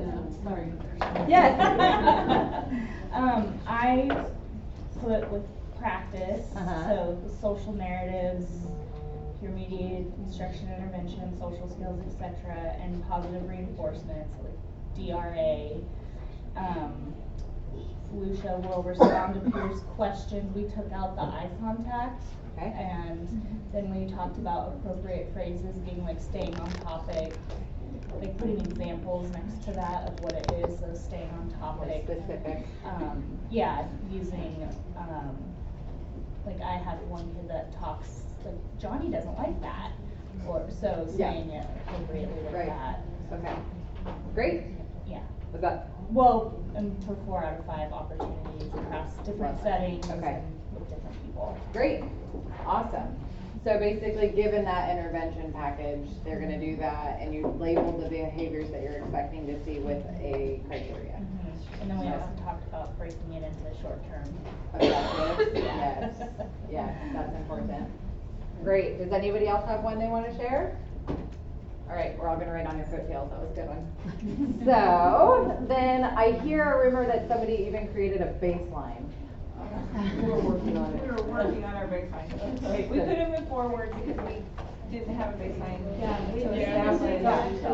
Are you guys fun to BTBAs over there? Is that? Yeah. Okay, so did you like make up a baseline, or did you? We were in the process. Okay. What were you thinking about? Well, we were kind of, we got kind of stuck on the eye contact thing. Okay. Rather than make, like, how long would be awkward for an 8-year-old, Yeah. and then just talking about maybe instead of eye contact, it was like correct body orientation. Orientation. Or, Yeah. you know, Yeah. that's. Yeah, that's what I'll say. Yeah. Well, sometimes it's not appropriate to respond, and so when do we teach her appropriate versus inappropriate response? If you're in math and your peer asks you a question, when is it appropriate or inappropriate to respond? Correct, right. So then we're like, okay, there's your setting, all right? Yeah. We did the same thing. Yeah, the context matters, so you can't respond the same way everywhere you are. Okay, and then you listed off some EVPs. Did other people have ideas of which evidence-based practices they might try to address those goals? You said modeling. Modeling, using video modeling, in vivo modeling, Yes. peer modeling? Yes. All of the above, okay. Not all at once. That would be confusing. All at once. Social narrative and structured play. Okay, through like a social story or the power cards? Okay, awesome. Yeah. I wouldn't necessarily, I guess I want to clarify, I wouldn't be writing the methodologies into the goal. I'd be using the methodologies to reach the goal, Right. because there may come a time when I have to switch. So I would make the conditions very clear in the goal, but not actually say, This is the given a method. social narrative, Right. or given, okay. And I just wanna think make within clear. an IEP, that's dangerous territory anyway, because when they transfer districts or something, who knows what method they're using. But a given statement could be like, given, gestural prompts, or Yes. something like that, then the student will be able to blah, blah, blah, blah, blah. Somebody else, yes, Yeah, we put text because we were not sure if Lucia was verbal or nonverbal. Okay. So she still has to respond in a Yep. way, so we just assumed that maybe she's Nonverbal. verbal. Yep. And so she would respond using. Great, awesome. Anybody else? We said structured, small group setting, so to start small and specify where the setting is with behavior. okay, and, Because it could be recess, it could be academic times, it could be all different times, so really setting a structured small group setting, it could be in speech group, could be in the class, academics, but we want to specify where. good point, yeah. What EVP were you thinking for that? We had said scripting, social narratives, and social communication. Okay, great. All right, those all sound great. I want to sit in IEP meetings with all of you guys. They sound fabulous. Love that. Okay, so it's 10:02. Is that accurate? I didn't actually charge my watch last night like I thought I did. 10:02. So at 10:12, we would like you guys to come back after you take a quick restroom break. There is an incentive in place for those who arrive back on time. So, if you would like to receive a raffle ticket to win one of our wonderful prizes, then please come back at 10:12.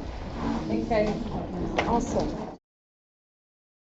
Okay, thanks for getting us started again, Carrie. So now we're going to move into goal attainment scaling. How many of you have heard about this tool before? Okay, couple people heard about goal attainment scaling. And have you guys used it? Pull one now. Okay, all right, great. Okay, so goal attainment scaling is an evidence-based tool to measure progress on a goal or benchmark. And what makes it different than an IEP goal is that there's more like levels, and we'll talk about that a little bit. And you can use it not only for measuring progress for an individual, but also for groups of individuals. So for example, we use this in my classroom. I had a classroom of K to 5th graders with autism, and we used goal attainment scaling to measure like overall progress on evidence-based practices for all of my students in the group. Also at the school site, the speech therapist used it for everybody on her caseload. So you can use it to look at progress for individuals or groups of individuals. So that's kind of what makes it a little bit different. You can summarize and document progress, and you can turn it into charts and graphs, and I know that you guys like that, at least I do. And it's not a substitute for goals, it's like a complement to IEP goals. I'm going to show you guys the form, just so it can give you something to think about when we're talking about it.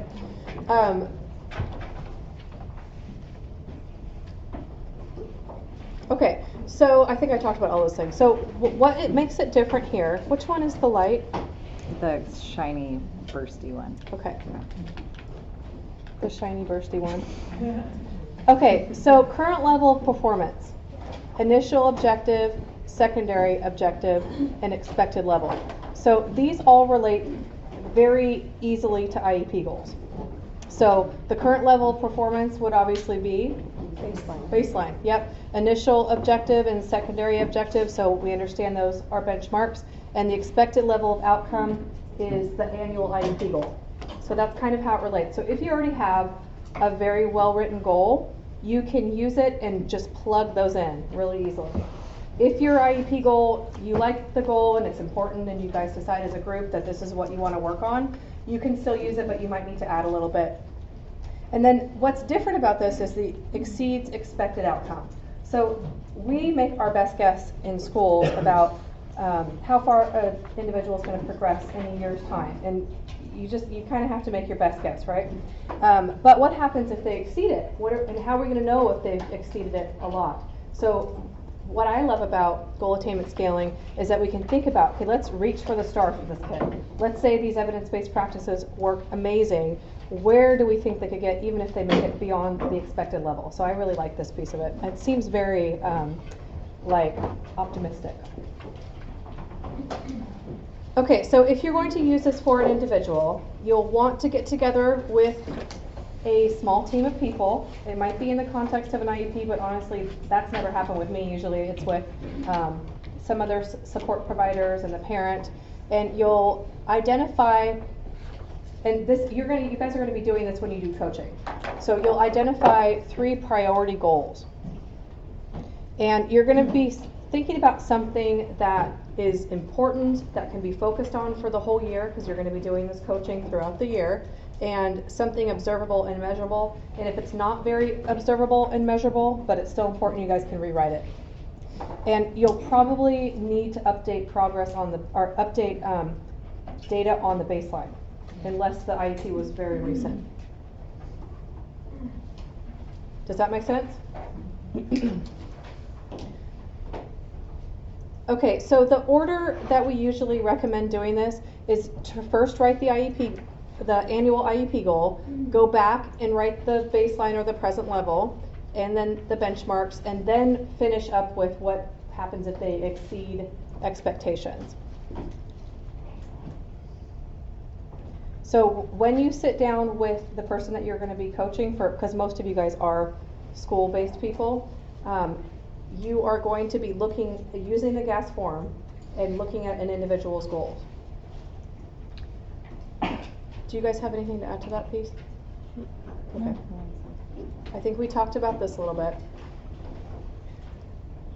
So once you looking down the road a little bit, at the end of the school year, you guys are going to be reviewing progress on the GAS goals. And you'll probably review progress along the way too. And when you figure out where the individual has proceeded to, then it'll give you a number. And that number is what you use to summarize the data. So you'll be able to get, if you're doing 3 goals for an individual, you'll be able to get 3 data points at the end. Or if you're doing a group of people, that's how you get the information to summarize at the end. Okay, so I have a couple of examples, and these are both real life examples from individuals I've worked with. Eric was a high school student with autism, and he was fully included in general education. But I kept hearing from his gen ed teachers because he was so irritating. He was doing fine, but he was just like annoying people with constantly asking these off-topic questions. And his history teacher in particular was so frustrated. And I thought, gosh, how bad can this possibly be? I mean, he's just asking questions. And I said, well, like, what kinds of things is he asking? And he said he's good about raising his hand. He doesn't interrupt anymore. We've gotten past that. But he'll ask things like, do you like my shirt? And it wasn't like he was waiting for a response. It was just so he could start talking about his shirt. And then he would go off talking about this. And he's not reading the social cues, like, we got to get back to this. He just goes on and on, so it's hard to interrupt him. And the teacher said it's really getting in the way of my instruction. Or he talked about Silicon Valley. Have you guys seen that show? That's a good show. So we looked at, he did have an IEP goal for it, so that was good. And when we collected current baseline, he actually averaged 41 off-topic questions and comments during every class period. And then I was like, okay, yeah, this is a problem. This is annoying. So that's one example. And so I'm going to give you guys another example. This is also a man that I worked with.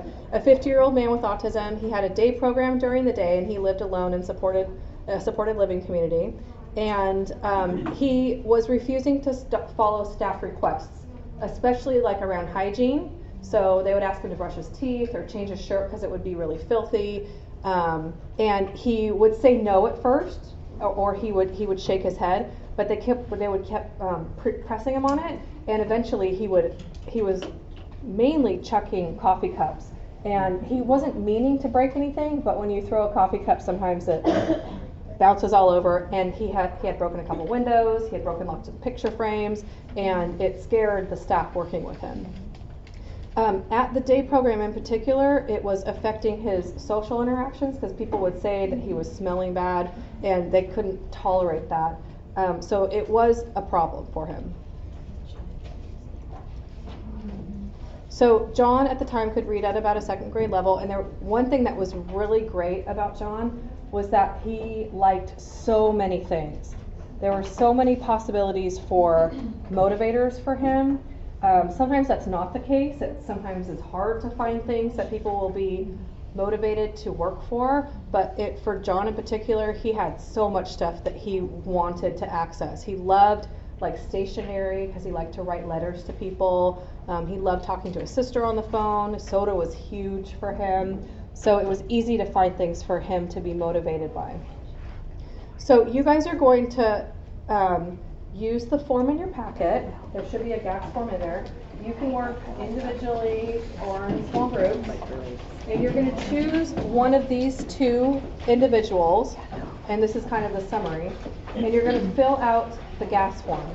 And when we're done, I'm going to ask you guys, number one, what kinds of evidence-based practices might you be using to support this goal? And number two, what's your exceeded level, your number 4?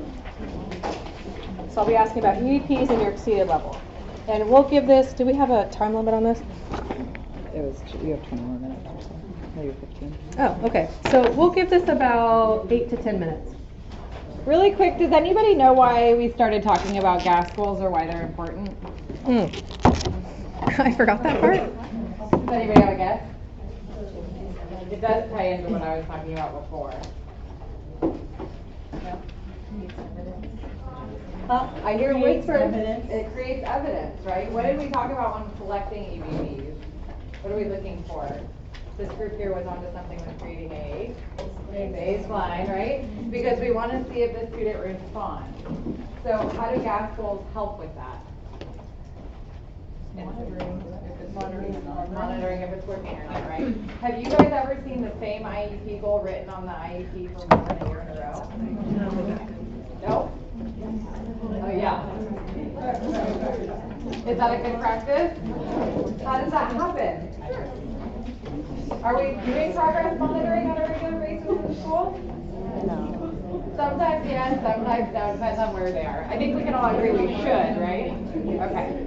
So this is a tool that helps your teams as you're going back as the ambassador of Captain, as you're going back to say not only do we believe in EVPs, but we believe in monitoring student progress.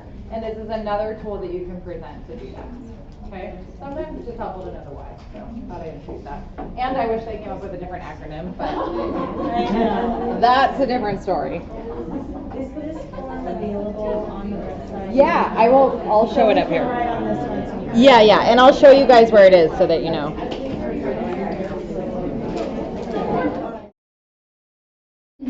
Okay, so what do you guys come up with as far as EVP? So tell me when you're ready to volunteer, because I know you guys like to volunteer in this group. They don't? No, they do. They do. They're going to start right now. we can roll it down. Tell me who you chose, John or Eric, the high school guy or the adult guy, and the EVPs that you chose, and kind of your exceeded level on the GAFS form. Okay, ready? Yes, thank you. We did Eric, and we chose reinforcement and a self-management tool. Okay, great. So you want to go through? Sure. Okay. Well, just tell me the level 4, the last one, the exceeded level. Was 0 off topic and no more than 5 on topic. Okay, great. Sounds good. Yeah, 5 on topic that's a good thing to think about. I'm glad you guys included that. 45 minutes to an hour class period is what we kind of assumed because it said for first class period. Yeah. We hadn't thought about also addressing the on topics because that just wasn't happening. So that's good. I'm glad you guys thought of that. Okay, who else wants to talk about? Let's stick with Eric for a second. Okay, yes. So for EVPs, we talked about differential reinforcement of maybe low Okay, rates. I'm sorry, I can't quite hear you because I think I might have just a little bit of ADHD and the processing just doesn't happen. Okay, go ahead. So differential reinforcement, either low rates and then some type of alternative behavior that it can replace what he's doing. Okay, like the appropriate comments or something Yeah, different? like appropriate comments, icebreakers, maybe through like social skills training, teaching how to use appropriate icebreakers to engage in a conversation, whether you want it about your shirt or not, but just not the continual, presentation of questions. And then maybe some functional communication training, which might be needed too, just to work out some of that. Video modeling might be good, and then definitely some prompting strategies to, you know, inform teachers on how to address him when he begins that behavioral pattern. Okay, good. Anybody else do? Eric, yes. I actually have a question. Yes. I'm having some confusion on this form. Okay. So where are we actually putting in the EVP? I'm a little So, confused okay, on how this goes. you put it right into here. So when you put in like the annual goal, for example, you can add it in there. Now, there's a little bit of controversy around that because some people don't think you should put EBPs into IEPs. We don't put methodologies in. Right. So this is not an IEP goal though. This is your GAS goal. So you can add it to that without being concerned. And the other Tracy mentioned here, what if, you know, I might change how I'm going to go about this, and that almost always happens. It's like, I'm going to use this, and then we have to adjust it a little bit or change. That's okay. It's not written in stone. It's just it's to help guide us. What EVPs are we going to choose? And you'll write it right in here. So basically, I've got this annual goal, this IEP goal, and I'm trying to decide what I want to use to help that student work towards achieving that goal. Yes. And this is my tool that's just for me, not for anyone else. So this is, so far true until it's not just for you. It's a communication tool to talk with your inviting partner when you do coaching, and also to be able to report progress, you'll use this. And sometimes we use these in IEPs also, especially when we're summarizing data to see how one kid did over time with several goals. So there's lots of ways to use it. It won't just be for you. Yes? Well, it's a good rationale in an IEP meeting that you're saying you're using an evidence-based practice for communication or behavior, because the function of him could be communication, not strictly a behavior. Yes. Yeah. We would want to explain to the team and the parent why chose differential technology-aided instruction because it targets social communication and behavior. Yep. I think that's a good place to do it too. Okay, anybody, so before I move on from Eric, does anybody else want to talk about Eric? Yeah, I want to ask, what is antecedent-based intervention? So could it be like asking Eric to write down what he wants to ask instead of interrupting the teacher? Okay, so in fact, that was one of the interventions that we chose. And it took so much energy for him to write it all that stopped pretty quickly. And I think that part of it was he really was a social boy. He just wasn't very good at it. So we think that the reason he was doing it was just to get some social interaction. And once we talked about when is an appropriate time, we gave him a nice visual support. Appropriate times to be starting conversations. I mean, he was basically initiating a conversation. It was just like the wrong setting, and he wasn't taking turns. So once we gave him a visual support about when's an appropriate time, when's not the appropriate time, paired with him monitoring, and also he was self-monitoring and also writing down his questions to share with the teacher later, and that didn't really work for him because it wasn't serving the same function. So that kind of got rid of it quite a bit. So we did have him do that, and then there was some reward too. I was wondering also if giving him a schedule ahead of time of, every 20 minutes you can ask a question, that could also fall into that category. Give him some kind of structure. So that could be an antecedent base. So there's a lot of different ways that might work, and so you'll just have to know your students and what the teachers can do. That's a whole nother thing. I work in a general education environment with my students because I have students that are fully included, and there is a huge range from some of my high school teachers and even some of my elementary teachers just aren't able to implement very much. They just can't. And they'll sometimes even tell me, I just can't. I can't do that for this one kid. It's too much. So we have to find what's going to work in that environment. And part of it is what the teacher's able to implement too. And then I have some teachers that are super accommodating and make up their own visual supports and their own token systems. So that's part of it in some situations too. Okay, what about for John? Did anybody choose John? Okay, tell us what you guys chose for some of your EVPs and your exceeded annual goal. Well, our annual goal, the annual goal. Okay. That by the next year, John will participate in daily hygiene routine, and then we put those 3 activities, which is brushing teeth, showering, changing clothes independently, using a visual schedule, and 5 out of 7 opportunities for 3 consecutive weeks as measured by an incentive chart. Okay, great. So that's our annual goal. Uh-huh. To exceed it, it's every day, Okay. because there's 7 days in a week. Good. So 7 out of 7. We're kind of stuck with the initial and secondary objective, because Okay. we don't know if we should focus on independence or frequency. Okay, good, that's good that you're thinking about those different variables. That's as far as we got. And then we were like, okay. Okay. And then for the EBP, there's only one anyway, that's approved, the behavioral interventions, and others try, I know there's 17 of them, but we're looking for what those 17 Okay. things are, but I'm sure one of them will be an incentive chart and a visual schedule. Yeah. We will use it. Incentive chart for sure. Okay. Okay, great, thank you. Anybody else want to share about John? I'll tell you what we did with him. So, this is an adult man, right? And somebody is telling him, change your shirt, brush your teeth, and he had just gotten back from work.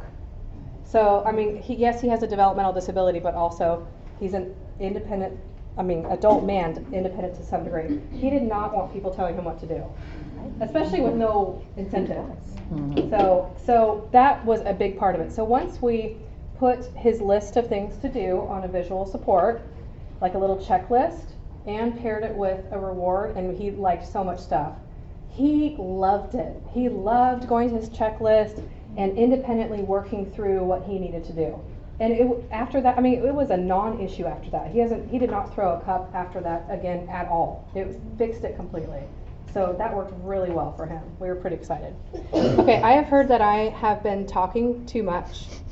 That's what Carrie told me. She says, you're talking too long, you're talking too much. That's exactly what I said. You have a question now. Can I just ask a quick Yeah. question? How many evidence-based practices would you want to bring in at a time? Is there, if you only want to focus on one? I don't think there's a black and white answer for that. Some can overlap.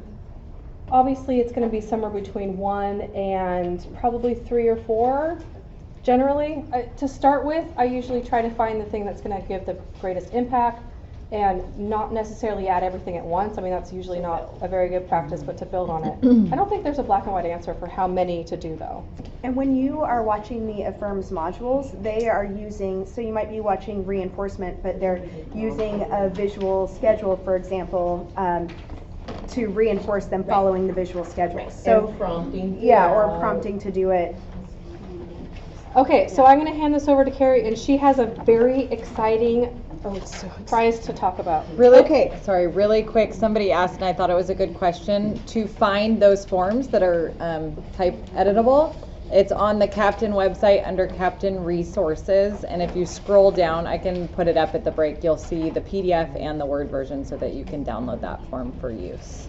Okay, so a real quick break from the slides. We all started with a scavenger hunt, and we have 4 winners. So when I call your name, stand up and make your way up here to pick a prize. All right, so Heather P., you are a winner. Woo! I don't know who Heather P. is. Rebecca Sterling, you are a winner. I think it's Jocelyn.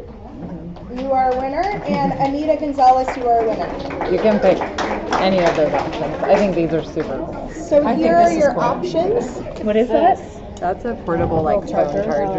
That's an octopus, and that's. I'd go with the candy. Oh, here. Don't forget your phone. Duh. Okay. It's a portable phone charger. So It goes- phone is that juice Dr. Madoff would love that. Am I allowed to see if my phone, well, I'll just get for Dr. Madoff. It's Just work a on my phone. USB. Thank you. You're It will charge, if your phone connects through a USB, it'll charge. Maybe I'll do this. I would have This taken looks that. interesting. I think it's so cool. All right. Also, you guys were all so incredibly good at that scavenger hunt that weeding people out was a challenge.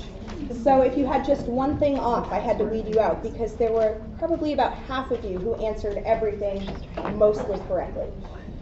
All right, so how should we learn about the evidence-based practices? This is something that I really enjoy talking about because I am not a behaviorist, and I'm a psychologist, and I need to know more about evidence-based practices because I talk to people about them, and I hope that they get utilized in our programs that Regional Center funds, and I also go to IEPs, and so I want to know what's being done at schools in terms of what, we have this goal, are we going to get there on a hope and a prayer? No. What evidence-based practice are we going to use to reach this goal?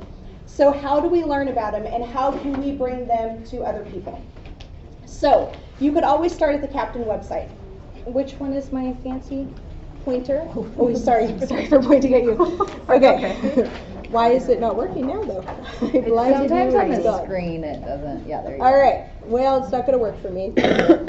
So you can go to the Captain website, and we have our quick links right here. And under our quick links, you can go to any one of these things, and you can find out different resources for learning. So if we were to click on the NPDC website, or that link right there, we would wind up right here. And you could click on evidence-based practices, and you would find the evidence-based practices all right here. So right here it says briefs. This website has been updated. This will not take you directly to the briefs, but it will take you to the Affirm module for each of these highlighted areas. And the Affirm module is usually 1 to 3 hours, and it's a training module for how to learn about that specific evidence-based practice. And embedded in that training module are a bunch of resources, and the briefs are included, so you can download it as a PDF at the end of it. So when you look at a brief package, you will see an overview of the practice, you will see the evidence base for the practice, you will see the steps for implementation, an implementation checklist, and then the data forms for collection. And here's what one looks like. So this one is for video modeling, and here's the evidence base for the practice of video modeling. And as you go through here, the different types of steps that you would take, and this is the overview. And here are the steps for implementation. This is what it would look like for video modeling. And that one's on AIMS. And this one is on AIMS. Thank you. Do people know what AIMS is? AIMS is Autism Internet Modules, is that correct?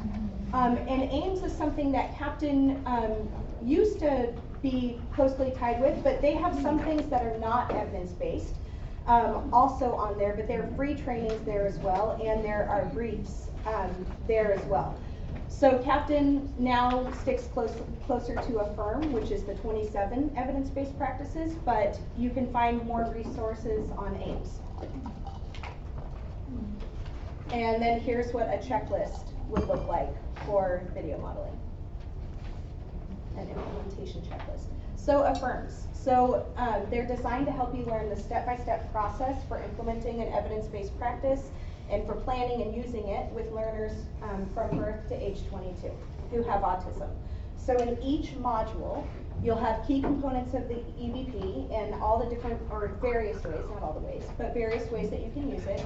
You'll have behaviors and skills that can be addressed using that practice, and then a step-by-step process for applying the practice. And then here's the downloadable resources that I was talking about. So how would we get there? Actually, no, not yet. So there's a certificate track and there's a non-certificate track, and they're both the same. You'll get the same content in both of them, where you have case examples demonstrating what's happening. You have a multimedia presentation, so it has some videos, it has a PowerPoint, it has a person who's talking. There's a pre-test, and a post-assessment is required for the certificate, and it's optional for the non-certificate. And then an evaluation is required for the certificate and optional for the non-certificate, and they are free. These are free to you. These are free to teachers. These are free to any professionals, people, parents who want to access them. So how you could access them is you would go to the Captain website. Can you do that? Thank you.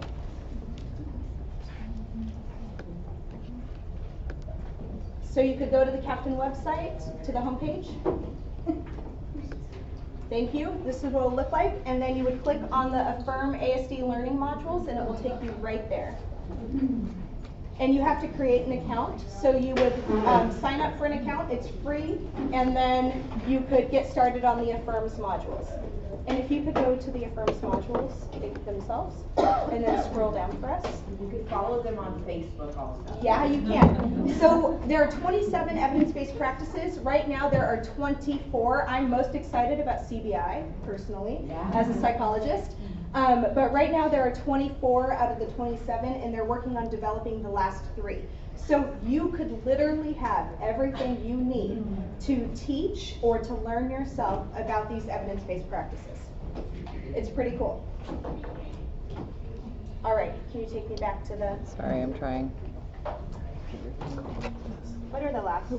I know that was a question on the sheet. It's at the bottom. The last 3 are... Wait, Heather, can you go down to the bottom real quick? Oh, sorry, guys. They are working on structured playgroups, technology-assisted instruction and intervention, and PRT. Thank you. You're welcome. I never found that. There they are. And as more evidence comes in through research, it will continue to grow. Yes. Also, I think that's important to note, is that, so some of these don't have evidence behind them because there's not enough evidence in the literature. It doesn't mean that they don't work. It just means that there's not enough, especially those of us who work with adults, which I work with adults, and Dr. Sterling works with adults. And when we're working with adults, there is not a lot of evidence out there, but we know things like modeling work. And so those are things that we might utilize because we don't have the evidence to support one of these interventions. We might still stick to that list of 27 and utilize those interventions. But we don't want perfect to be the enemy of good for our adults, for example. So there's also the ASD Toddler Initiative, where you can learn from birth to 3 about specific interventions that have evidence, that are evidence-based practices. And that's on the NPDC website as well. You can access it there. And all of these can be found using these quick links on the side of the Captain website. You could just go to Captain, press a button, and you will be there. Okay, any questions about that? Okay. So if anybody's looking for single subject research to conduct, you can find where the gaps are and start collecting your evidence. Seriously. Okay. You have great checklists also on which age groups they've collected evidence for. So I don't know if you've gotten that deep into the modules to see that's pretty cool. Yeah. Okay, I'd like to introduce Monica Adrian and Debbie Sarmento. They're the ambassadors to California for the Learn the Signs Act Early campaign, and they're going to talk about the collaboration between Captain and Learn the Signs Act Early. Absolutely. If we can put that screenshot up from Kristen's, sure, but there we go. Okay, thank you. And then when we get to our PowerPoint, I'll get it back. So, first of all, we're going to talk for just 5 to 10 minutes, and some of you might hear our presentations in the age alike or the job alike.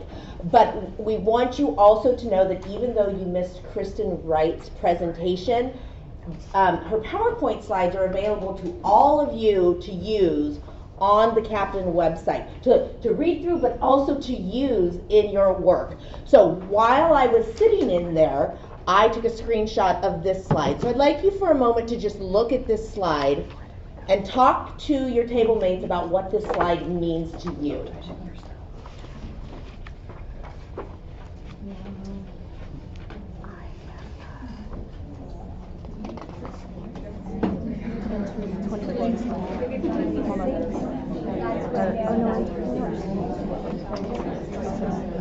Not enrolled in school.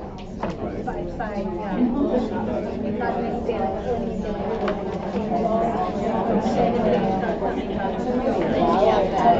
the scavenger hunt to find the brochure, then we can pull up our little PowerPoint. Right now you want that? Oh, when?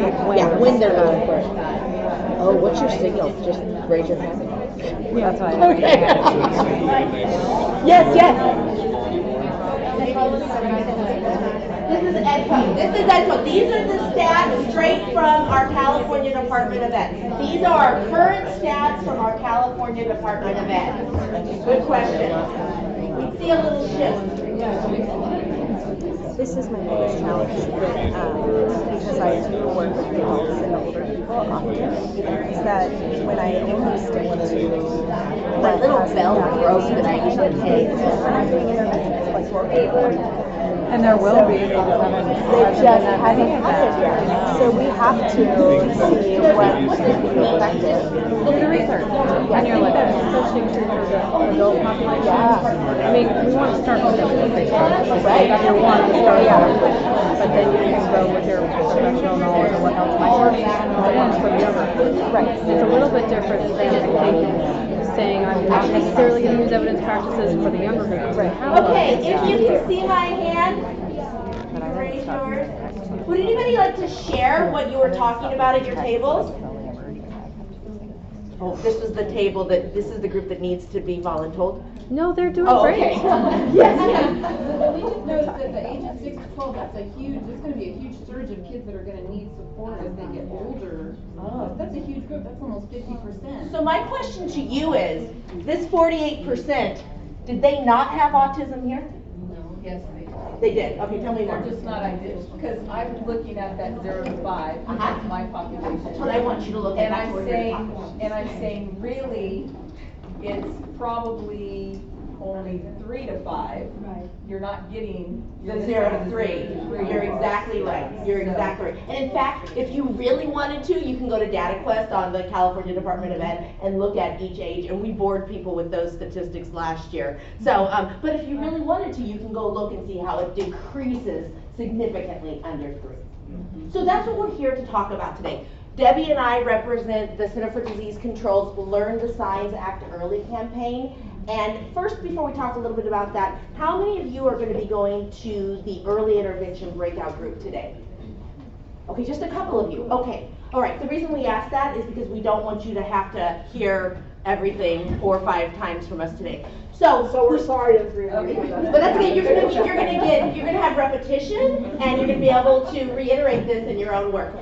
So, Captain and the Learn the Signs Act Early team have a strong collaboration. Last year, Captain was awarded a $10,000 AMCHIP grant, and that's a maternal child health grant.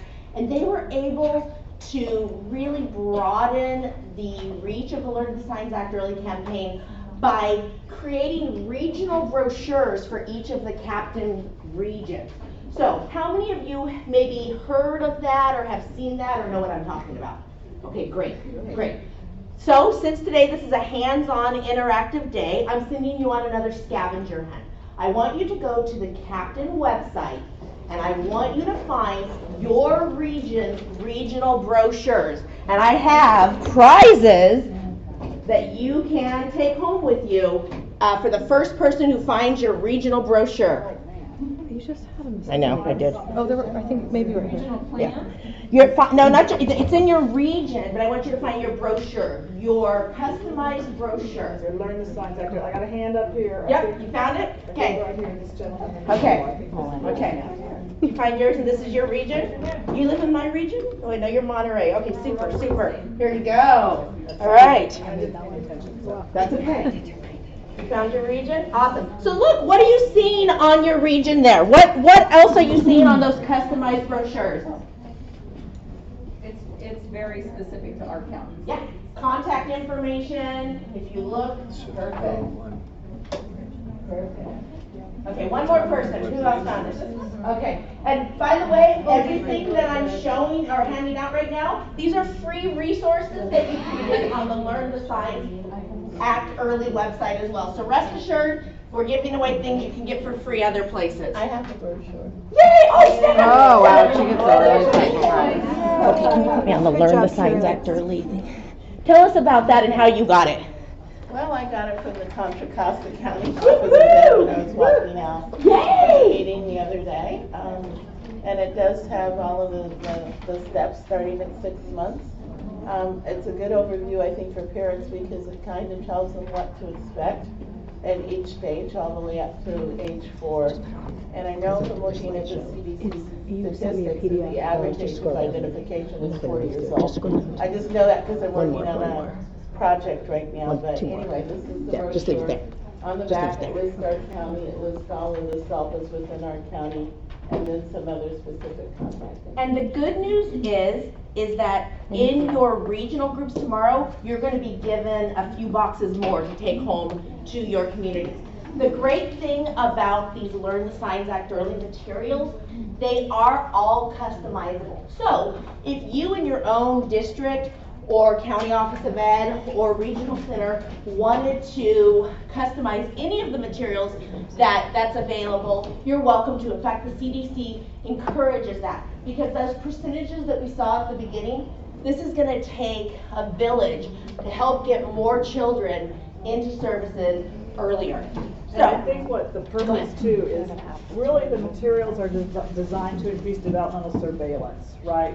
That we as parents can do, as grandparents, I'm not kidding you, I just got grandbabies in the last 3 years, I'm like following them around with little booklets. Oh, man, you are not walking it. I gotta start working on this. So, it really, you know, and for all different populations can use these materials to help families. So you guys typically are seeing kids who are already identified, but there are siblings, right? And there you get families maybe to an activity that aren't in your programs yet. Fabulous place to have these materials available because they're very I want to say threatening isn't the right They're word, not but threatening. it's not, you know. They're written in languages that Yes. are understandable. They're written in multiple languages. And they're for all kids.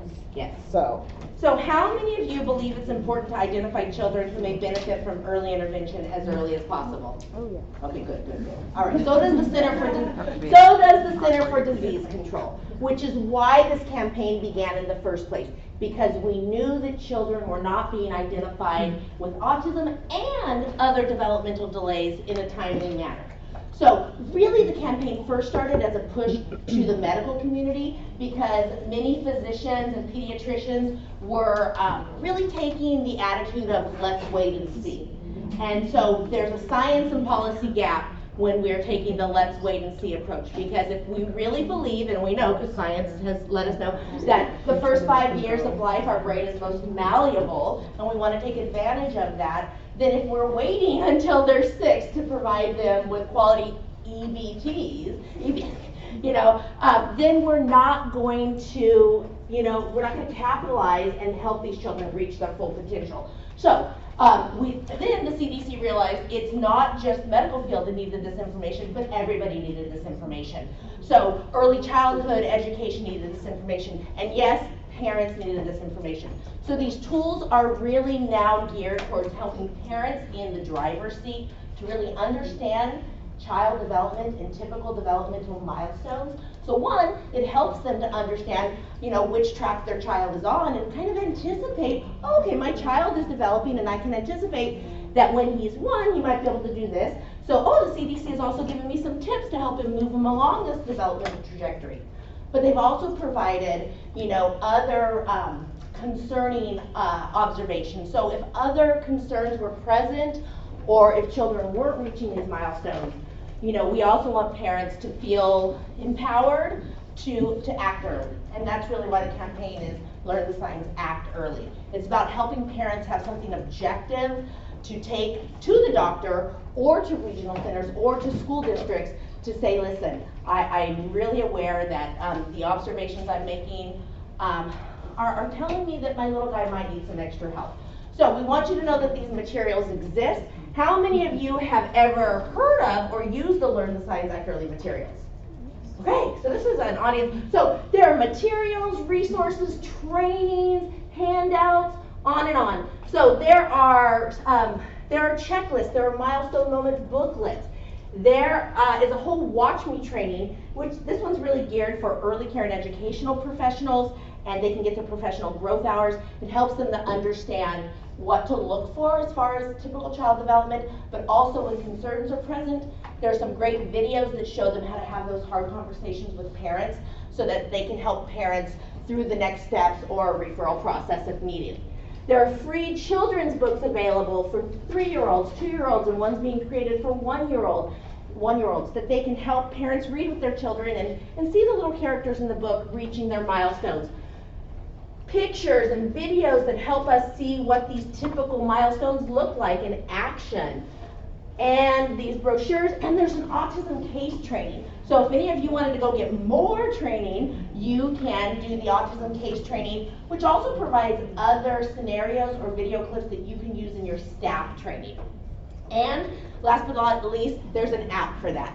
So most recently, the CDC has created the Milestone Tracker app, which is free and it's available for your iPhone or your Android, and this allows parents to track milestones the way that current parents like to, online, right?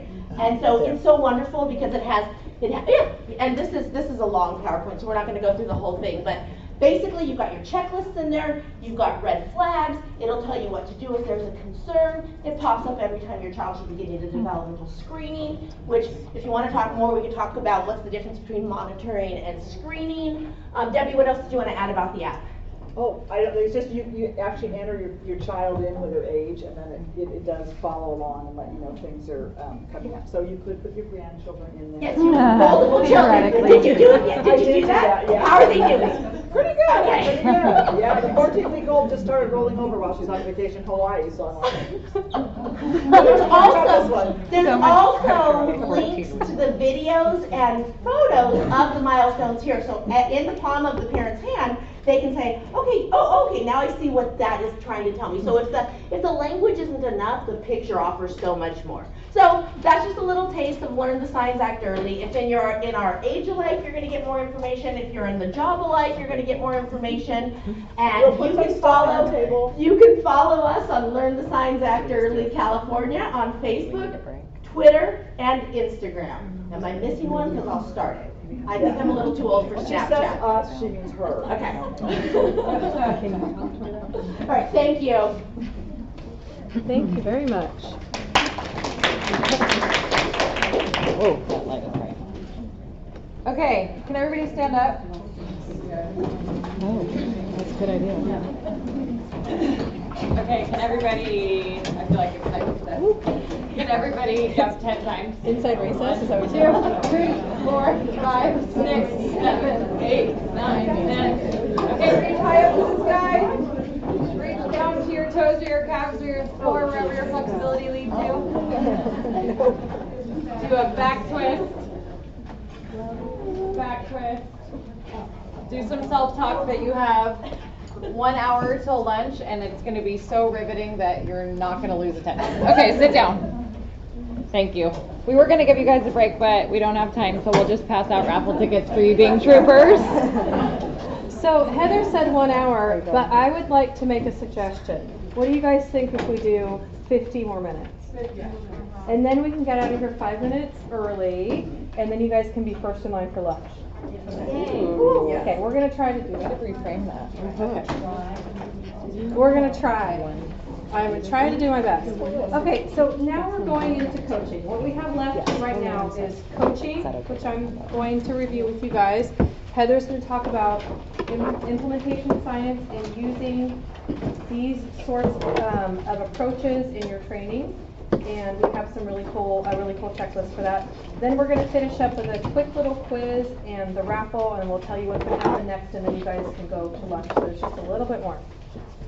So here's what we know about trainings that we provide.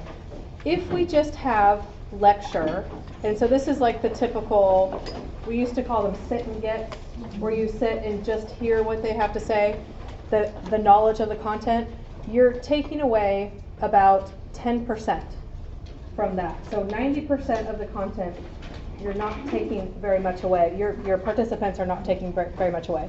If you have some demonstration of, for example, an EVP like PECS, if we show them, if we model for you guys, you're going to get about 30% of the knowledge on that. And you're going to have a little bit better skill implementation than you used to have, but not very good. It's still not looking very good though, but what if we practice? So we're going to do practice in the training plus the demonstration and the presentation lecture. Still, there's only 60% that we're taking away here. How come the light doesn't work for me? Oh, there it is. And so finally, and this is where the data is looking much, much better.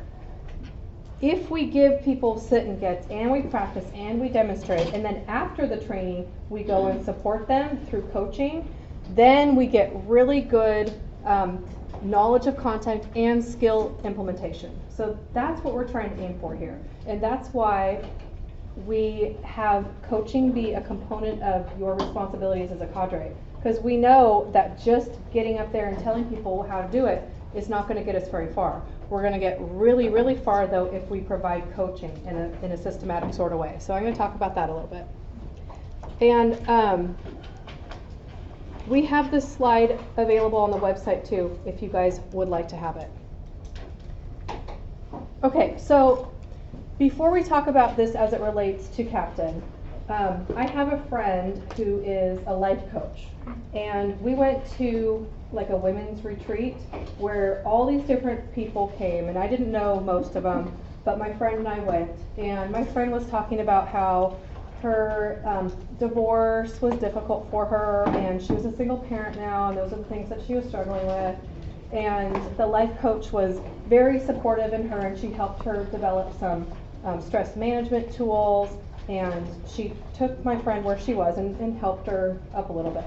Then after my friend talked, there was a woman who on the outside looked like a very, typical person, but when she started talking, I was like, oh my gosh, my problems are not problems, because she was like talking about her drug addiction and her gambling addiction and her abusive relationships, and I'm like, wow, that's not the same kinds of things I deal with. But the coach responded to her in the same way. She treated her as if she was a competent person, and she took her where she was, and she helped her learn a little bit more from where she was.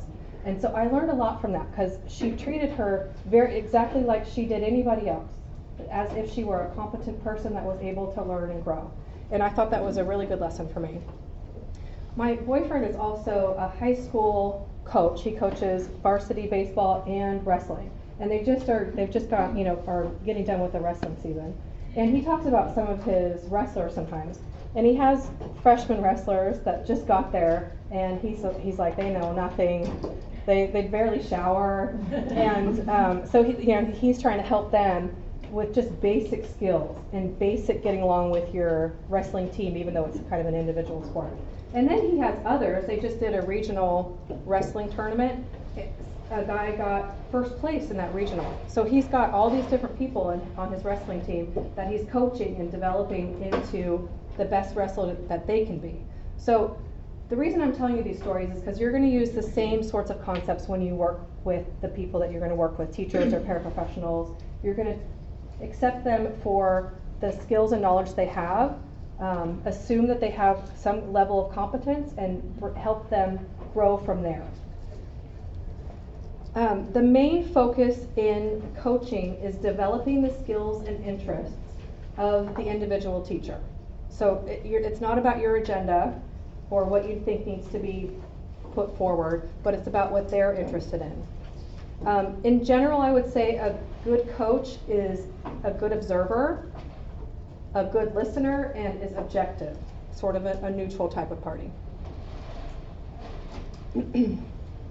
We talked about some of these underlying assumptions already, and I think the two things I want to talk about in addition, we're using data to provide feedback, and that's why you need to be a good observer, because you're going to observe and take some notes, take some data, and provide feedback based on observations. And the last piece here about coaching being cyclical, this is really important because coaching is a huge commitment. You don't go in one day and expect to develop the skills of an individual. This is a commitment that you're going to be doing over time.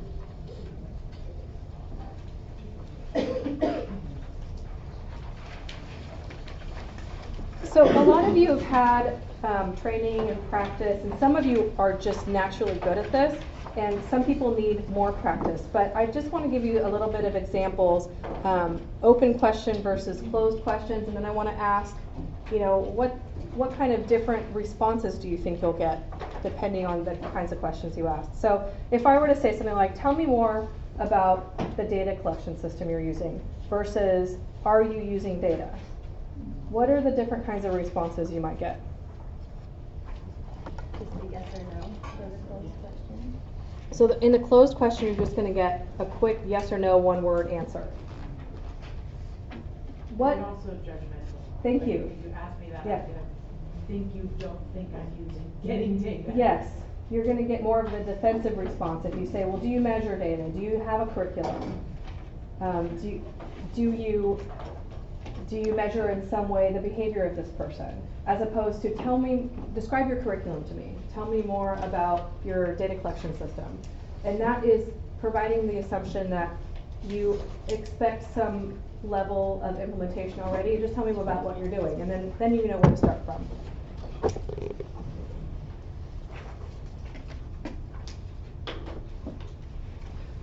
How many of you have heard of the Socratic process before? The Socratic method. Okay, what do you guys know about it? Philosopher. It's in depth? Is that what I heard? Okay, in depth. Guides the person to the answer. Pardon? Guides the person to the answer. It guides the person to the answer, right. So as a coach, we need to have some level of skill and knowledge ourselves, but it's not about us telling everybody about how knowledgeable we are. It's to have the other person come up with that information, that answer, the idea on their own. And it does take, it takes some time and patience, because it's easier for us just to tell people how to do it, and then you just go do it, right? But people will learn more if they come up with the answer or the idea on their own. Let's see if there's anything else in particular. So, okay, there's two parties in the coaching process. One is the coach, obviously we've talked about that person, and the other is the inviting partner. And I think a lot of this is probably pretty intuitive for you guys, that you're going to be using your good communication skills and open questioning to have your partner reflect back on their own practices and develop, help them develop. You are, though, going to be providing some information on evidence-based practices, because the teachers may not have that knowledge, so you'll be providing that and helping to identify data collection methods. Usually those are the things that you're really going to be putting forth. As far as like selecting what targets to choose for kids, I always think the teacher and the parent are the experts on the kids. The people who are with that kid every day, they're going to be better at selecting what is the important skill. So that's when we really want to allow the Socratic method to happen for the teacher at that point. Okay, this is the coaching log. Heather, can you please tell us where we can find the coaching log? Sure. Do you want me to show it on here? No, that's okay. I mean, I guess you could. Okay. But you It's just know, so. same under Captain Resources. So if you go to the Captain webpage and then you go to Captain Resources. I'm trying to get there myself so that I can show you. You scroll down, and actually just to highlight, there's lots more information about coaching under the same area before you get to the coaching log, because I think it was 2 years ago, the keynote speaker was all about coaching, and there was videos, and I learned a lot from it in terms of how I approach things. So if you want the handouts from that, that's also on there from the summit a couple years ago, but the log is also on there. Okay, thank you. And I'm really realizing that if I am going to fulfill my promise of getting you guys out just a few minutes early, I need to pick up the pace a little bit. So coaching process, there's basically 3 components to it. The pre-observation, which is super important, don't skip this part. The observation, and then the post-observation. And each time you meet with your inviting partner, you're going to go through this process. The pre-observation is when the inviting partner restates the purpose of it. So this is the teacher. The teacher is the one who's saying, okay, you know, this is why we're here, this is what we're going to focus on, and you're going to help them get to that point, but that's for them to do. You're going to negotiate some data recording, and usually I have the pre-observation on the same day as the observation and the same day as the post-observation, and in the video that we're going to show you guys, that's the way they're doing it too. It just makes more sense to give, you know, to do that all very quickly, because kids can change really fast, and also people like feedback pretty quick. So we usually just do it all in the same time. This is the inviting partner's role. This is the coach's role. You're going to be filling out that coaching log and you're going to be helping them identify the data collection method. And then, of course, you're going to summarize at the end of the pre-observation conference. And I'm going to show you guys a quick example of a pre-conference. You can, I don't think that'll work. I guess it does. This one? Yep.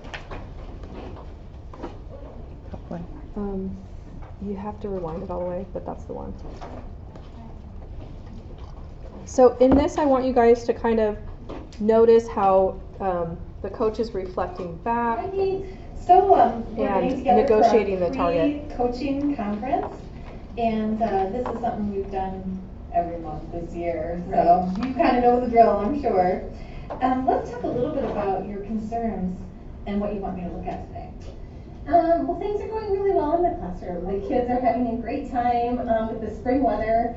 But one thing that we were thinking about just earlier this week is that for Logan especially, you know, we've been doing more projects in the classroom, getting everybody ready for kindergarten.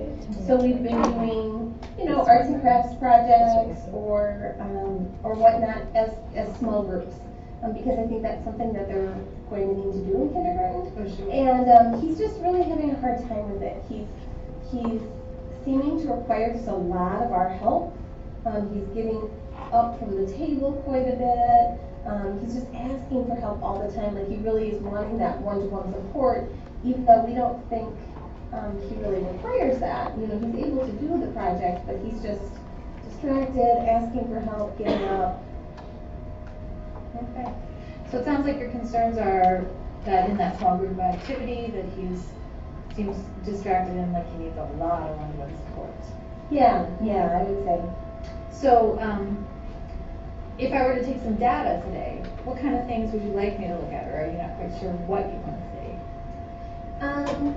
Well, you know, in my perception, it just seems like he's needing so much help and asking for my attention and asking for help so much of the time.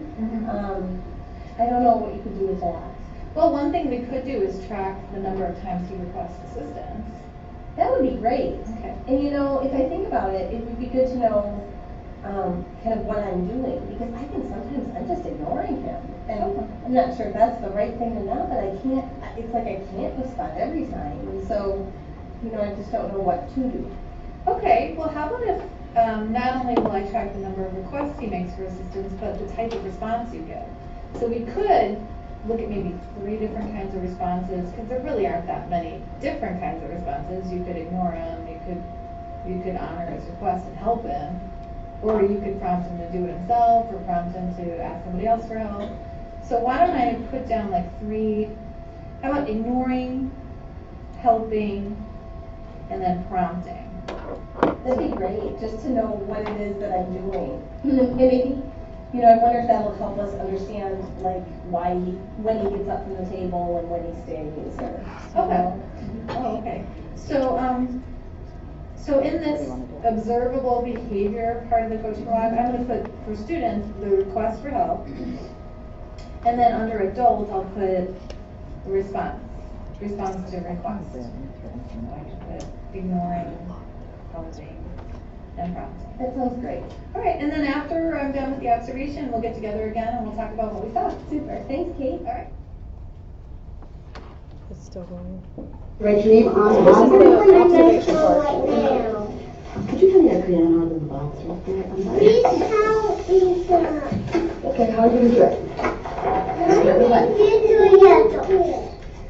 Little letters, but what does your name start with? What does it start with? Ow! You know, I see you do such a great job. Here you go, you hold it, now watch. Okay? I'm gonna hold it. How about Logan looks at me? Perfect, look at that. Perfect. Okay, but you know what? Ow. Okay, now you're gonna do what letters next? Oh. See there? And G, take your time, okay? Oh, perfect G, look at that. Now Okay, what's we next? can pause it here. I think there's like several more minutes of this cute little guy, And he's adorable, but I just kind of wanted to give you guys a visual so you could see who they're talking about. So what did you notice about the pre-observation conference from the coach? Like, what kind of behaviors did you notice from her? Yes? Like restating what Okay. she said, make sure you understand. Yep, perfect. So she's making sure she's understanding the teacher by just checking in, restating. That's perfect. Anything else? Open-ended questions. Okay, yep, the open-ended questions. When she had an idea about what she was going to observe and collect data on, how did she present that? She clarified it. And then she gave the 3 possible responses. okay, so she kind of leaves it up to the teacher. What do you think about if we look at these sorts of things?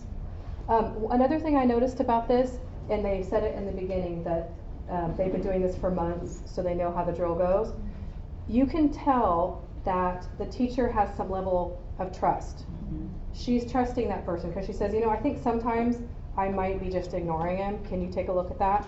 Like that, there's some vulnerability there, and that develops over time. As long as the person feels that they're not being judged and you're there to support and help them, you will get there eventually. So your role as a coach at this point is to fill out the pre-observation conference. These are just some of the inviting partners roles, and when you begin this process, and I'm going to talk about this a little bit more in a second, but you'll sit down with the inviting partner, yourself, and some administrator that will help support this system, and I would go over these roles with them. I would write it all out, who's supposed to do what. I do want to talk about something a little bit here. When I was a teacher, we had people coming in all the time.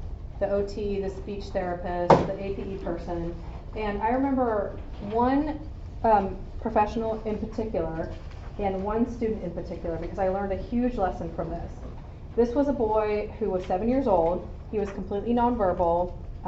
He was developmentally and cognitively, he was just, he hadn't progressed very far. And he had a lot of behaviors. He bit, he ran away. He was hard. And when I had just first got him at this point, and the OT was coming. Oops, I wasn't going to say who it was. Oh well. She was great, but she was late all the time. She was great with the kid, but she was always late. And I had to get this kid ready so that when she came, he would be available and not somewhere else. And she would call and say she was going to be 10 minutes late, and then she would be 20 minutes late, and I'm trying to manage this kid. So it's so important to be on time because teachers are going to have the kid ready for you, hopefully. So you want to respect that definitely. Also, I find that teachers have certain things they're doing through the day. They have a schedule. So be sure that you ask what's the best time. And I really believe strongly in providing quick feedback, like that day, hopefully. If you can't do it that day, write something up for them. It's way more meaningful if you give quick feedback. Okay, so this is the observation portion of it, and we saw a little bit of that with Logan. And here is the post-observation piece. So this is when, and actually, why don't we watch the video first? I think it's the next one. It's underneath that last one we looked at, right here. From the beginning? Yes, please. So this is the post-observation.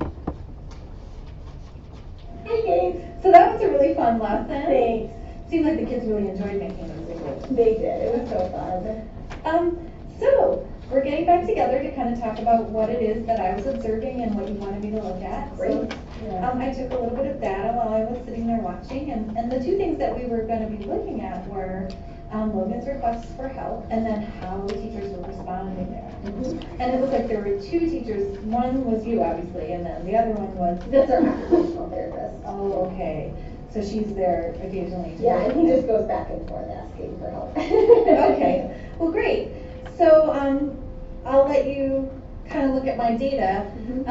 Logan made about 13 requests for assistance during that small group activity. So, wow. Yeah, he's just so enmeshed with us. It's just a constant, we're involved in his work. I can see how that is. Yeah. And then I did a little bit of a chart here to talk to kind of tally up what the response was from the adults in the room. And it looks like in those 13 requests, there were 4 times when he was ignored, and then there were 6 times when he got the help when he requested it, and then 3 times when he was prompted.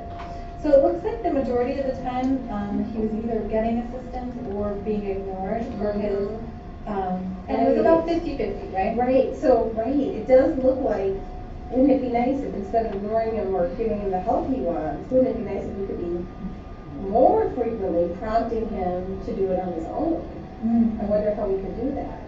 Well, all right, yeah, definitely that's one way we could go, is to look at, increasing the amount of times we're prompting him rather than helping him or ignoring him to do the activity. And that would certainly increase his independence. Right. Yeah. So if that's our goal, I think that's a great idea. That just makes sense. That would feel good to me. I don't like ignoring him, you know. So why don't we talk a little bit about how you felt that whole session went? I mean, we have some data on what exactly was happening. Okay, so you'll see that really the primary role of the coach at this point is to share the data and allow the teacher to take what she will from it. This teacher in particular, knows how to look at it, and she was saying, okay, well, this is what I'm going to do, and the coach affirmed her for that. But some people are not, they're not going to know what to do with the data. They're not going to really know how to analyze it or read it. They're not going to know the next step. So sometimes you have to take them through that. You have to kind of explain the data and what it might mean, and you might have to ask them, so what are some ways we can get him to change his behavior in some way? So you might have to ask some of those questions, and as soon as they come up with an idea, you're going to work from that idea and grow that idea. So for example, if she were to say, well, we could use functional communication. Okay, that's a great idea. Let's talk about how we can develop that in the classroom.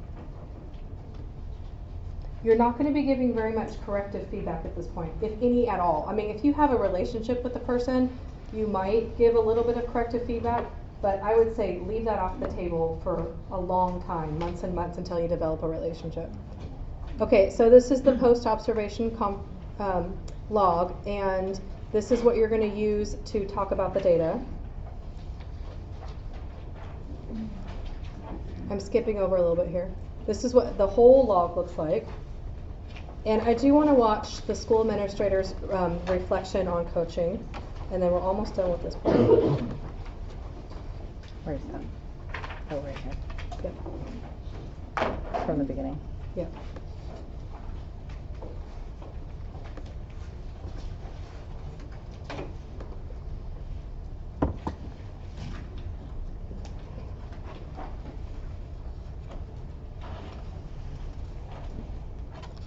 Coaching is something that's sort of a culture of our school to begin with.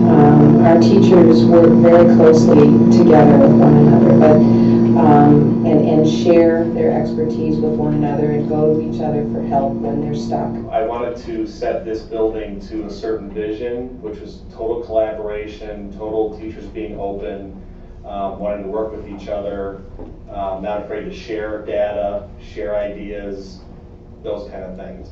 What are some of the most apparent benefits to the coaching supports that are being utilized by your staff? Obviously, the increase in student achievement is huge, but also just as important, I think, is the support to the teachers. In the past, we've not had that. I think it's been a lot of isolation in your own classroom, and nobody really knows what's going on in there. And now everything is very transparent because we're all working together and we're in and out of each other's classrooms.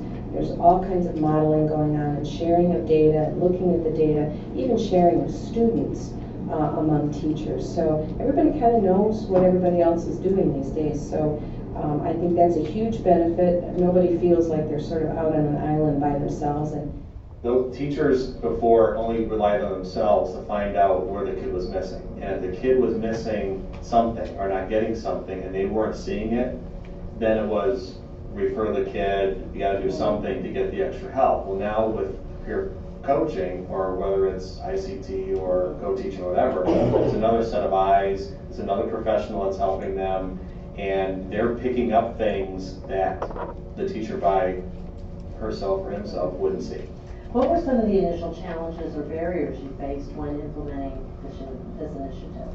The biggest barrier in this building altogether was that there was a lot of cliques in this building. There was a lot of, these are my kids, and I'm not going to share my kids with anybody else or anybody else work with me because I'm ultimately the one responsible. So changing that whole mindset that these kids are all ours. So for example, having 4th grade, throwing all the data on the table, having collaborative conversations, saying that I'm struggling in a certain area, please help, what are you doing that's successful in your classroom? Okay, we can It's pause there. also always a challenge. Okay, so I wanted to end on the barriers. I wanted to end the video on barriers because I thought you guys might have some things that you're thinking about. Okay, yeah, but. So what are some of your yeah buts right now? What are the barriers that you are foreseeing or that you've experienced in the past as it relates to something like coaching another teacher? Time? That's a big one. People being receptive to getting help, that's a huge thing. No matter what side I go to, people are like, oh, I don't need help, I got it. And it's like, well, nobody needs some help. Yeah, that's a good point. And once in a while, you'll get a person who wants to be a part of the coaching process and hopefully try to choose somebody like that, somebody who volunteers or in the past has shown an interest in being receptive and wanting to learn. Because if someone is not receptive to the process, then it's not going to work. Yes? So along that lines, if I have an autism class and a teacher in mind and I have a particular student in mind, okay, the teacher would be on board, but this kid spends a lot of time in mainstream, and I have a feeling that's where we would want to target. Okay. So getting that gen ed teacher on board, because it would actually be the coaching of that gen ed teacher. Oh, right. That's a whole nother level. Well, I would for sure start out with something a little easier than that. You try to start this process with something easy, an easy kid. Don't choose your hardest kid that you guys can't figure out. It's gonna be too cumbersome. Try to choose a smoother path for the first one that you are gonna want to do. That's just my advice. I mean, you could choose somebody who is not receptive and the kid's hard and they're in different places, but that's gonna be a lot harder for you and you might not feel a sense of success. Start with something a little easier. What are some other things that you think might get in the way? Yes? I think trying to stick to the schedule that you had in mind. As I walk into my classrooms thinking, we're going to talk about schedules today, and then I get bombarded with a laundry list of things that are Are you a teacher? No. Okay. So you're going to do the coaching. And, okay, so you go in thinking. Saying today we're going to talk about schedules or whatever the case may be. Yep. But I have 22 classrooms at 9 different sites. So I'm going to try to schedule who's on what track, and that can be difficult going in and having just everything kind of laid out for you. So you go in thinking that you're going to talk about schedules, and they say, actually, this is more important. Okay, and that's good that they're saying that, because in this model, it's them deciding the agenda. So that's good if they're saying that. You might have to wrangle it in a little bit because the list might be 22 things, and that's too many, but whatever the priority is for them, that's what they can talk about. So that's good if they're doing that. And I think that's where the pre-conference can be helpful too, to say, so this is what I'm going to do when I come in. I don't know if you're already doing that, but. It's really hard. Yeah, I know, time is a barrier, but. To be completely honest, a lot of it is just in the moment. Yeah, the time, I don't want to interrupt the teacher and. Yeah. Having so many sites and so many days to do it. Yeah. Those are barriers. Those are things that make it challenging. Okay, I'm going to take 2 more questions and then we got to get moving. So go ahead. I was just going to say fidelity. So you get the teacher who says, I did that. Oh, I've tried that. Oh, right, yeah. I've tried that. And you keep So trying to what can you say if they say, I already tried that? Just ask them Show questions me, about how tell they me. tried, what it looked like, how often, and just try to get more information from them. In a way that's not going to put them on the defense. Because I find, I'm like, oh, they're not using PECS, they're using a visual schedule. And if I'm like, well, tell me about that visual schedule, then, it's not going to, you have to be really careful about how you state it. But if you have a relationship, then you can kind of guide the conversation and you know, there's something I know about that might work a little better, we could try to tweak that a little bit. Or if they're not interested in the practice, then they're just not interested in it, and that's something, luckily we have a long list of other things. Okay, one more question or comment? Okay. Okay, I do want to make sure that I get you guys going. So we talked about starting with willing participants. This I really want to talk about. This is very important to sit down with your administration and have a three-way meeting with whoever you're going to coach with. This is really important to talk about what are the roles, what are the responsibilities, what's everyone going to do. And that will set a really nice groundwork for proceeding with coaching. And people, you might have barriers come up here, and that's a great time for it to come up because the administrator can help address those. Okay, we have a lot of coaching tools. I'm going to show you a couple of them. How many of you have seen the classroom observation tool? Oh, good. So this, I think that you have to be careful for this not to be evaluative, but in many classrooms, the teachers really appreciate seeing this. It kind of gives them a guide about what sorts of structures and supports should be in place. And you can go in as a coach and sort of look through and help them see what's really strongly in place and being used and what needs to be added. This is the training and confidence survey. So this is something that you would talk about with your teacher also. What trainings have you received? And what's different about this is how confident do you feel in implementing them? So for me, for example, I have gotten the most training in social skills training, and I feel the least competent at it because social skills are so gray area. It's really hard to teach that. But for the most part, those will correlate, but sometimes they're not. So it's important to have this information. Is it your turn? Yep. Yay. It's me. Oops. Again, all of those tools are listed under the resources on the page, on the Captain webpage, so you can utilize those things. And it's been interesting for me as we've been doing that recently in our district, some of the confidence surveys, that the things I would predict that teachers would self-rate were not accurate. So it's always interesting to me when I have a thought about somebody that's discrepant from their self-perception. So I found those tools really valuable because what I may have worked with them on was not at all what they felt like they needed support in, or the areas that I thought they had in the bag they did feel like they needed support on. So it's a nice unbiased tool for guiding coaching. I put this slide up here again, or we reintegrated it just to emphasize how it is in line with implementation science, because we're going to be talking about how those three components there are so important to getting things implemented within the classroom. And for me, as a coach, sitting in that role for the last few years, that's the hardest part. We can train, we can do wonderful trainings, we can write amazing behavior plans, but the implementation, I think, is where it's really difficult to get that implemented in the context of a classroom every day. So when I heard about implementation science, keyed in because it's the part that I've struggled with the most. So what does that mean? At first, you really want to target a group, and Captain has modeled itself off of implementation science. So we have a targeted group of individuals, and we look at what information we're going to present to this targeted group of individuals based on survey data. So that's the first thing you do, is figure out who do you want to target and what do you want to focus on. And then you want to use the strategies to create some fidelity of implementation in the settings.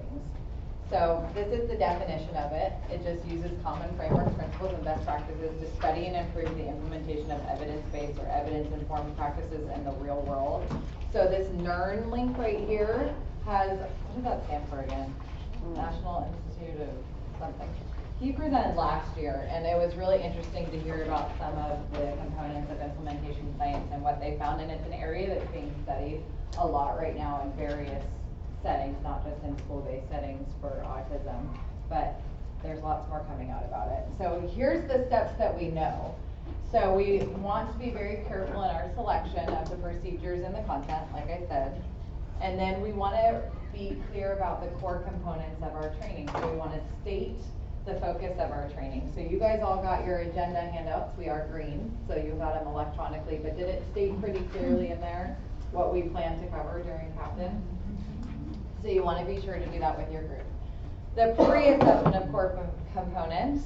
So one nice thing about the Affirm modules that Carrie was talking about before is that pre and post-assessment piece. Because again, I think sometimes people have a little bit different self-perception of their knowledge base, for better or for worse. And when you have that pre-assessment component, it takes out that biased piece to it and really tells you what you know and what you still have to learn.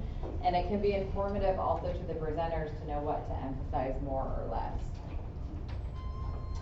You want to have active responding throughout. So you guys know some of these things, I'm sure. Do any of you guys do trainings on a regular basis where you're sitting where I am right now or standing where I am? Yeah, lots of you. So you know, you see the crowd like nodding off and the iPhone is coming out and all those kinds of things. So you know you have to have active responding to keep people engaged. And also to have demonstrations within the training. It's one thing to hear about information, but to see it's totally different. Like those coaching videos, to me the first time I saw that was really eye-opening to me because I can say, oh yeah, sure, I have like open approach. I ask open-ended questions, but I am not as good at coaching as these people are. I'm not so patient. So it was really interesting for me to see the videos.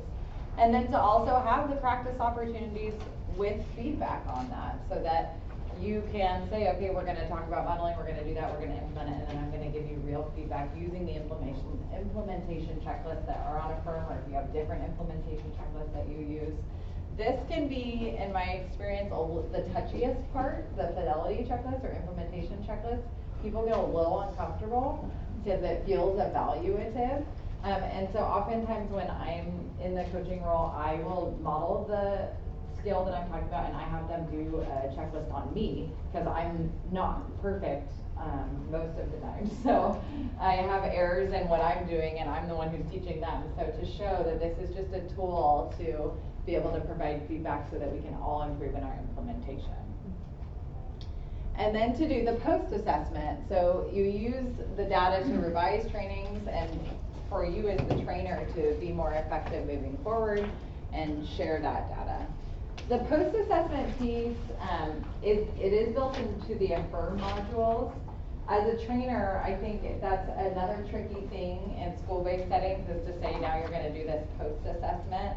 It's not, I find it difficult to implement, but people will do it if you put it in place, but there is some resistance to it, so it's something I've had to play with in different ways, but it's nice that it's embedded in the online modules. And then I think number 8 is the most important part. You got to show up in the classroom. You got to provide the hands-on coaching, modeling, and providing that feedback. I think somebody said in vivo, so as quickly as possible, Kathy said. So either right then or scheduling a time to provide the feedback within the same day, I think is very powerful. And then utilize that data to link it to the use of the EVPs. And when I talked about GAS goals earlier, that's why I said, do we know why? Because this is where the GAS goals fit in, is we're really ultimately concerned about student progress. So, you can see this case study. Do I have time to really do this, Kathy, or should I cut it short? I think we should skip it. Okay. If we're going to skip something, that would be a good thing to skip. If you'd like to do that practice, look at that later. So I already talked about this a little bit, but this is where Captain's doing it. So step 1, we look at our data. Step 2, we identify the core components based on that survey data. We do a pre-assessment, and then we have, throughout all of our presentations, we have discussion, demonstration, practice, and feedback. You will have a post-assessment where you complete another survey, and then you have follow-up coaching and support from your regional teams where you guys can support one another, and then we ask that you provide data on the outcomes and report them back. So this is also on the Captain website, and it's the Captain Trainers Checklist. It's called something else on there. It's called like the PD checklist or something like that, but it's under the Captain Resources page, and it just gives you your own implementation checklist of doing the implementation. They have that in their packet too. And it's in your packet. Okay, and we have a quiz to demonstrate toast. Okay, so we're going to try the Kahoot again.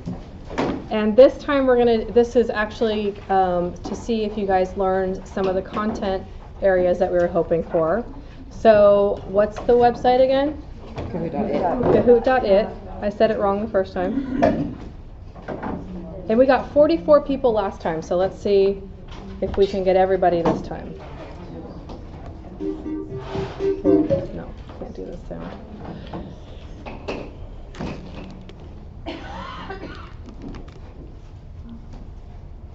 While we're waiting for everybody to join, I do want to mention that Captain is on Instagram and Facebook, and especially if you possibly can, follow Facebook, because Anne and Patty in particular are constantly updating that on a very regular basis. It's a good place to have discussions. You can ask any of us to share your conference flyers on Captain. There's a lot of news and hot topics that come out just on Captain. And we'll also let you know when there's new Affirm modules, for example. And are any of you going to the higher ed lunch? It should be on your tag, right? Did they tell us that? I don't know if it is or not. It's not on there? So are any of you guys involved in higher ed? Okay, so there's a lunch meeting just for you. You know that? Okay. Well, we lost 3 people. Okay, ready? Does anybody need more time? More time? Okay.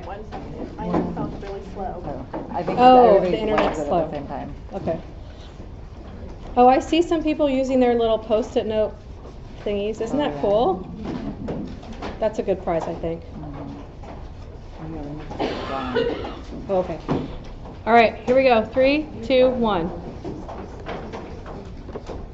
8 questions. Okay, which is not one of the goals of Captain?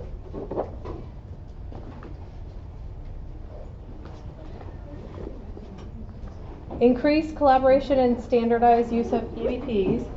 Increase fidelity of EBP implementation. The yellow is increased knowledge about ASD and EBPs, and green is increased knowledge of medical treatments with individuals with autism.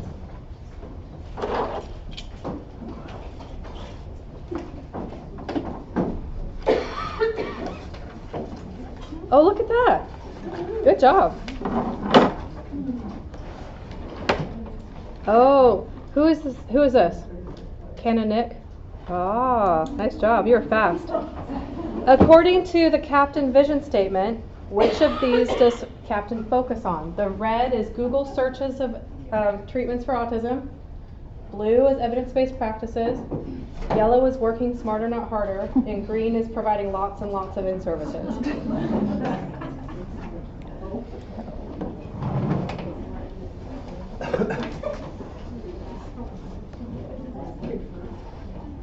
Nice job. I don't know who answered red. That's okay. Most people did. Funny. Someone being funny. Okay. Who was fast and got it right this time? Nice job. Okay. Which of the following are responsibilities of all the cadre members? Participate in annual Captain Summit. Complete the annual online survey in class. Participate in local meetings, or all of the above.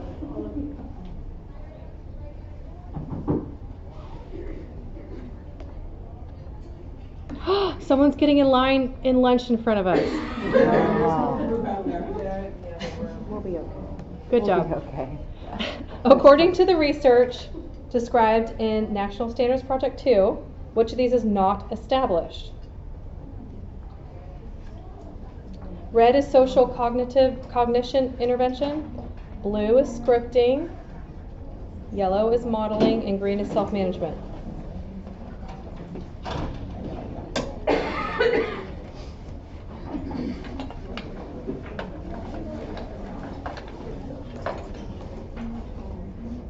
All right. Okay. Oh, you're still in the lead. Okay, how many acronyms were used in this training? Red is 7, blue is 29, yellow seems like over 50, and green is 19. And I actually counted.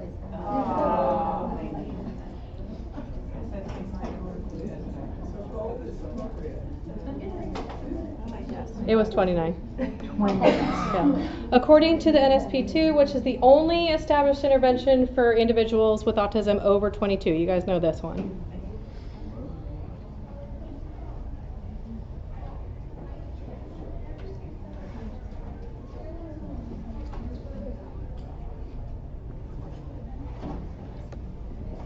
Good job. Who's yay? You pulled in the lead. Why is it important to use evidence-based practices? Green is to increase the likelihood of positive long-term outcomes.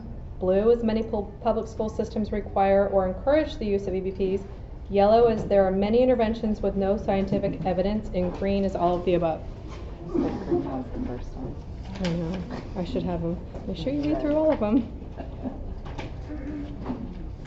Nice job, you guys.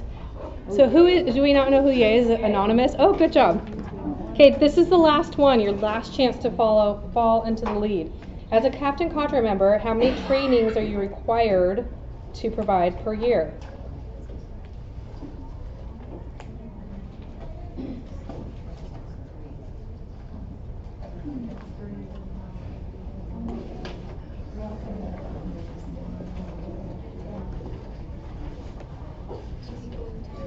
All right, so we have a little bit of difference on here.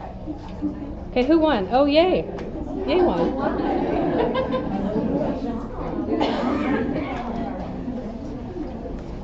Okay, we're going to do one more drawing before you guys go. Oh, we should do it. One more drawing 4 times. Okay, 716994. 716994. Pick a prize. Come pick one. You got a cup thing or thing. Maybe just do 3 since we want everybody to have a choice. 595583.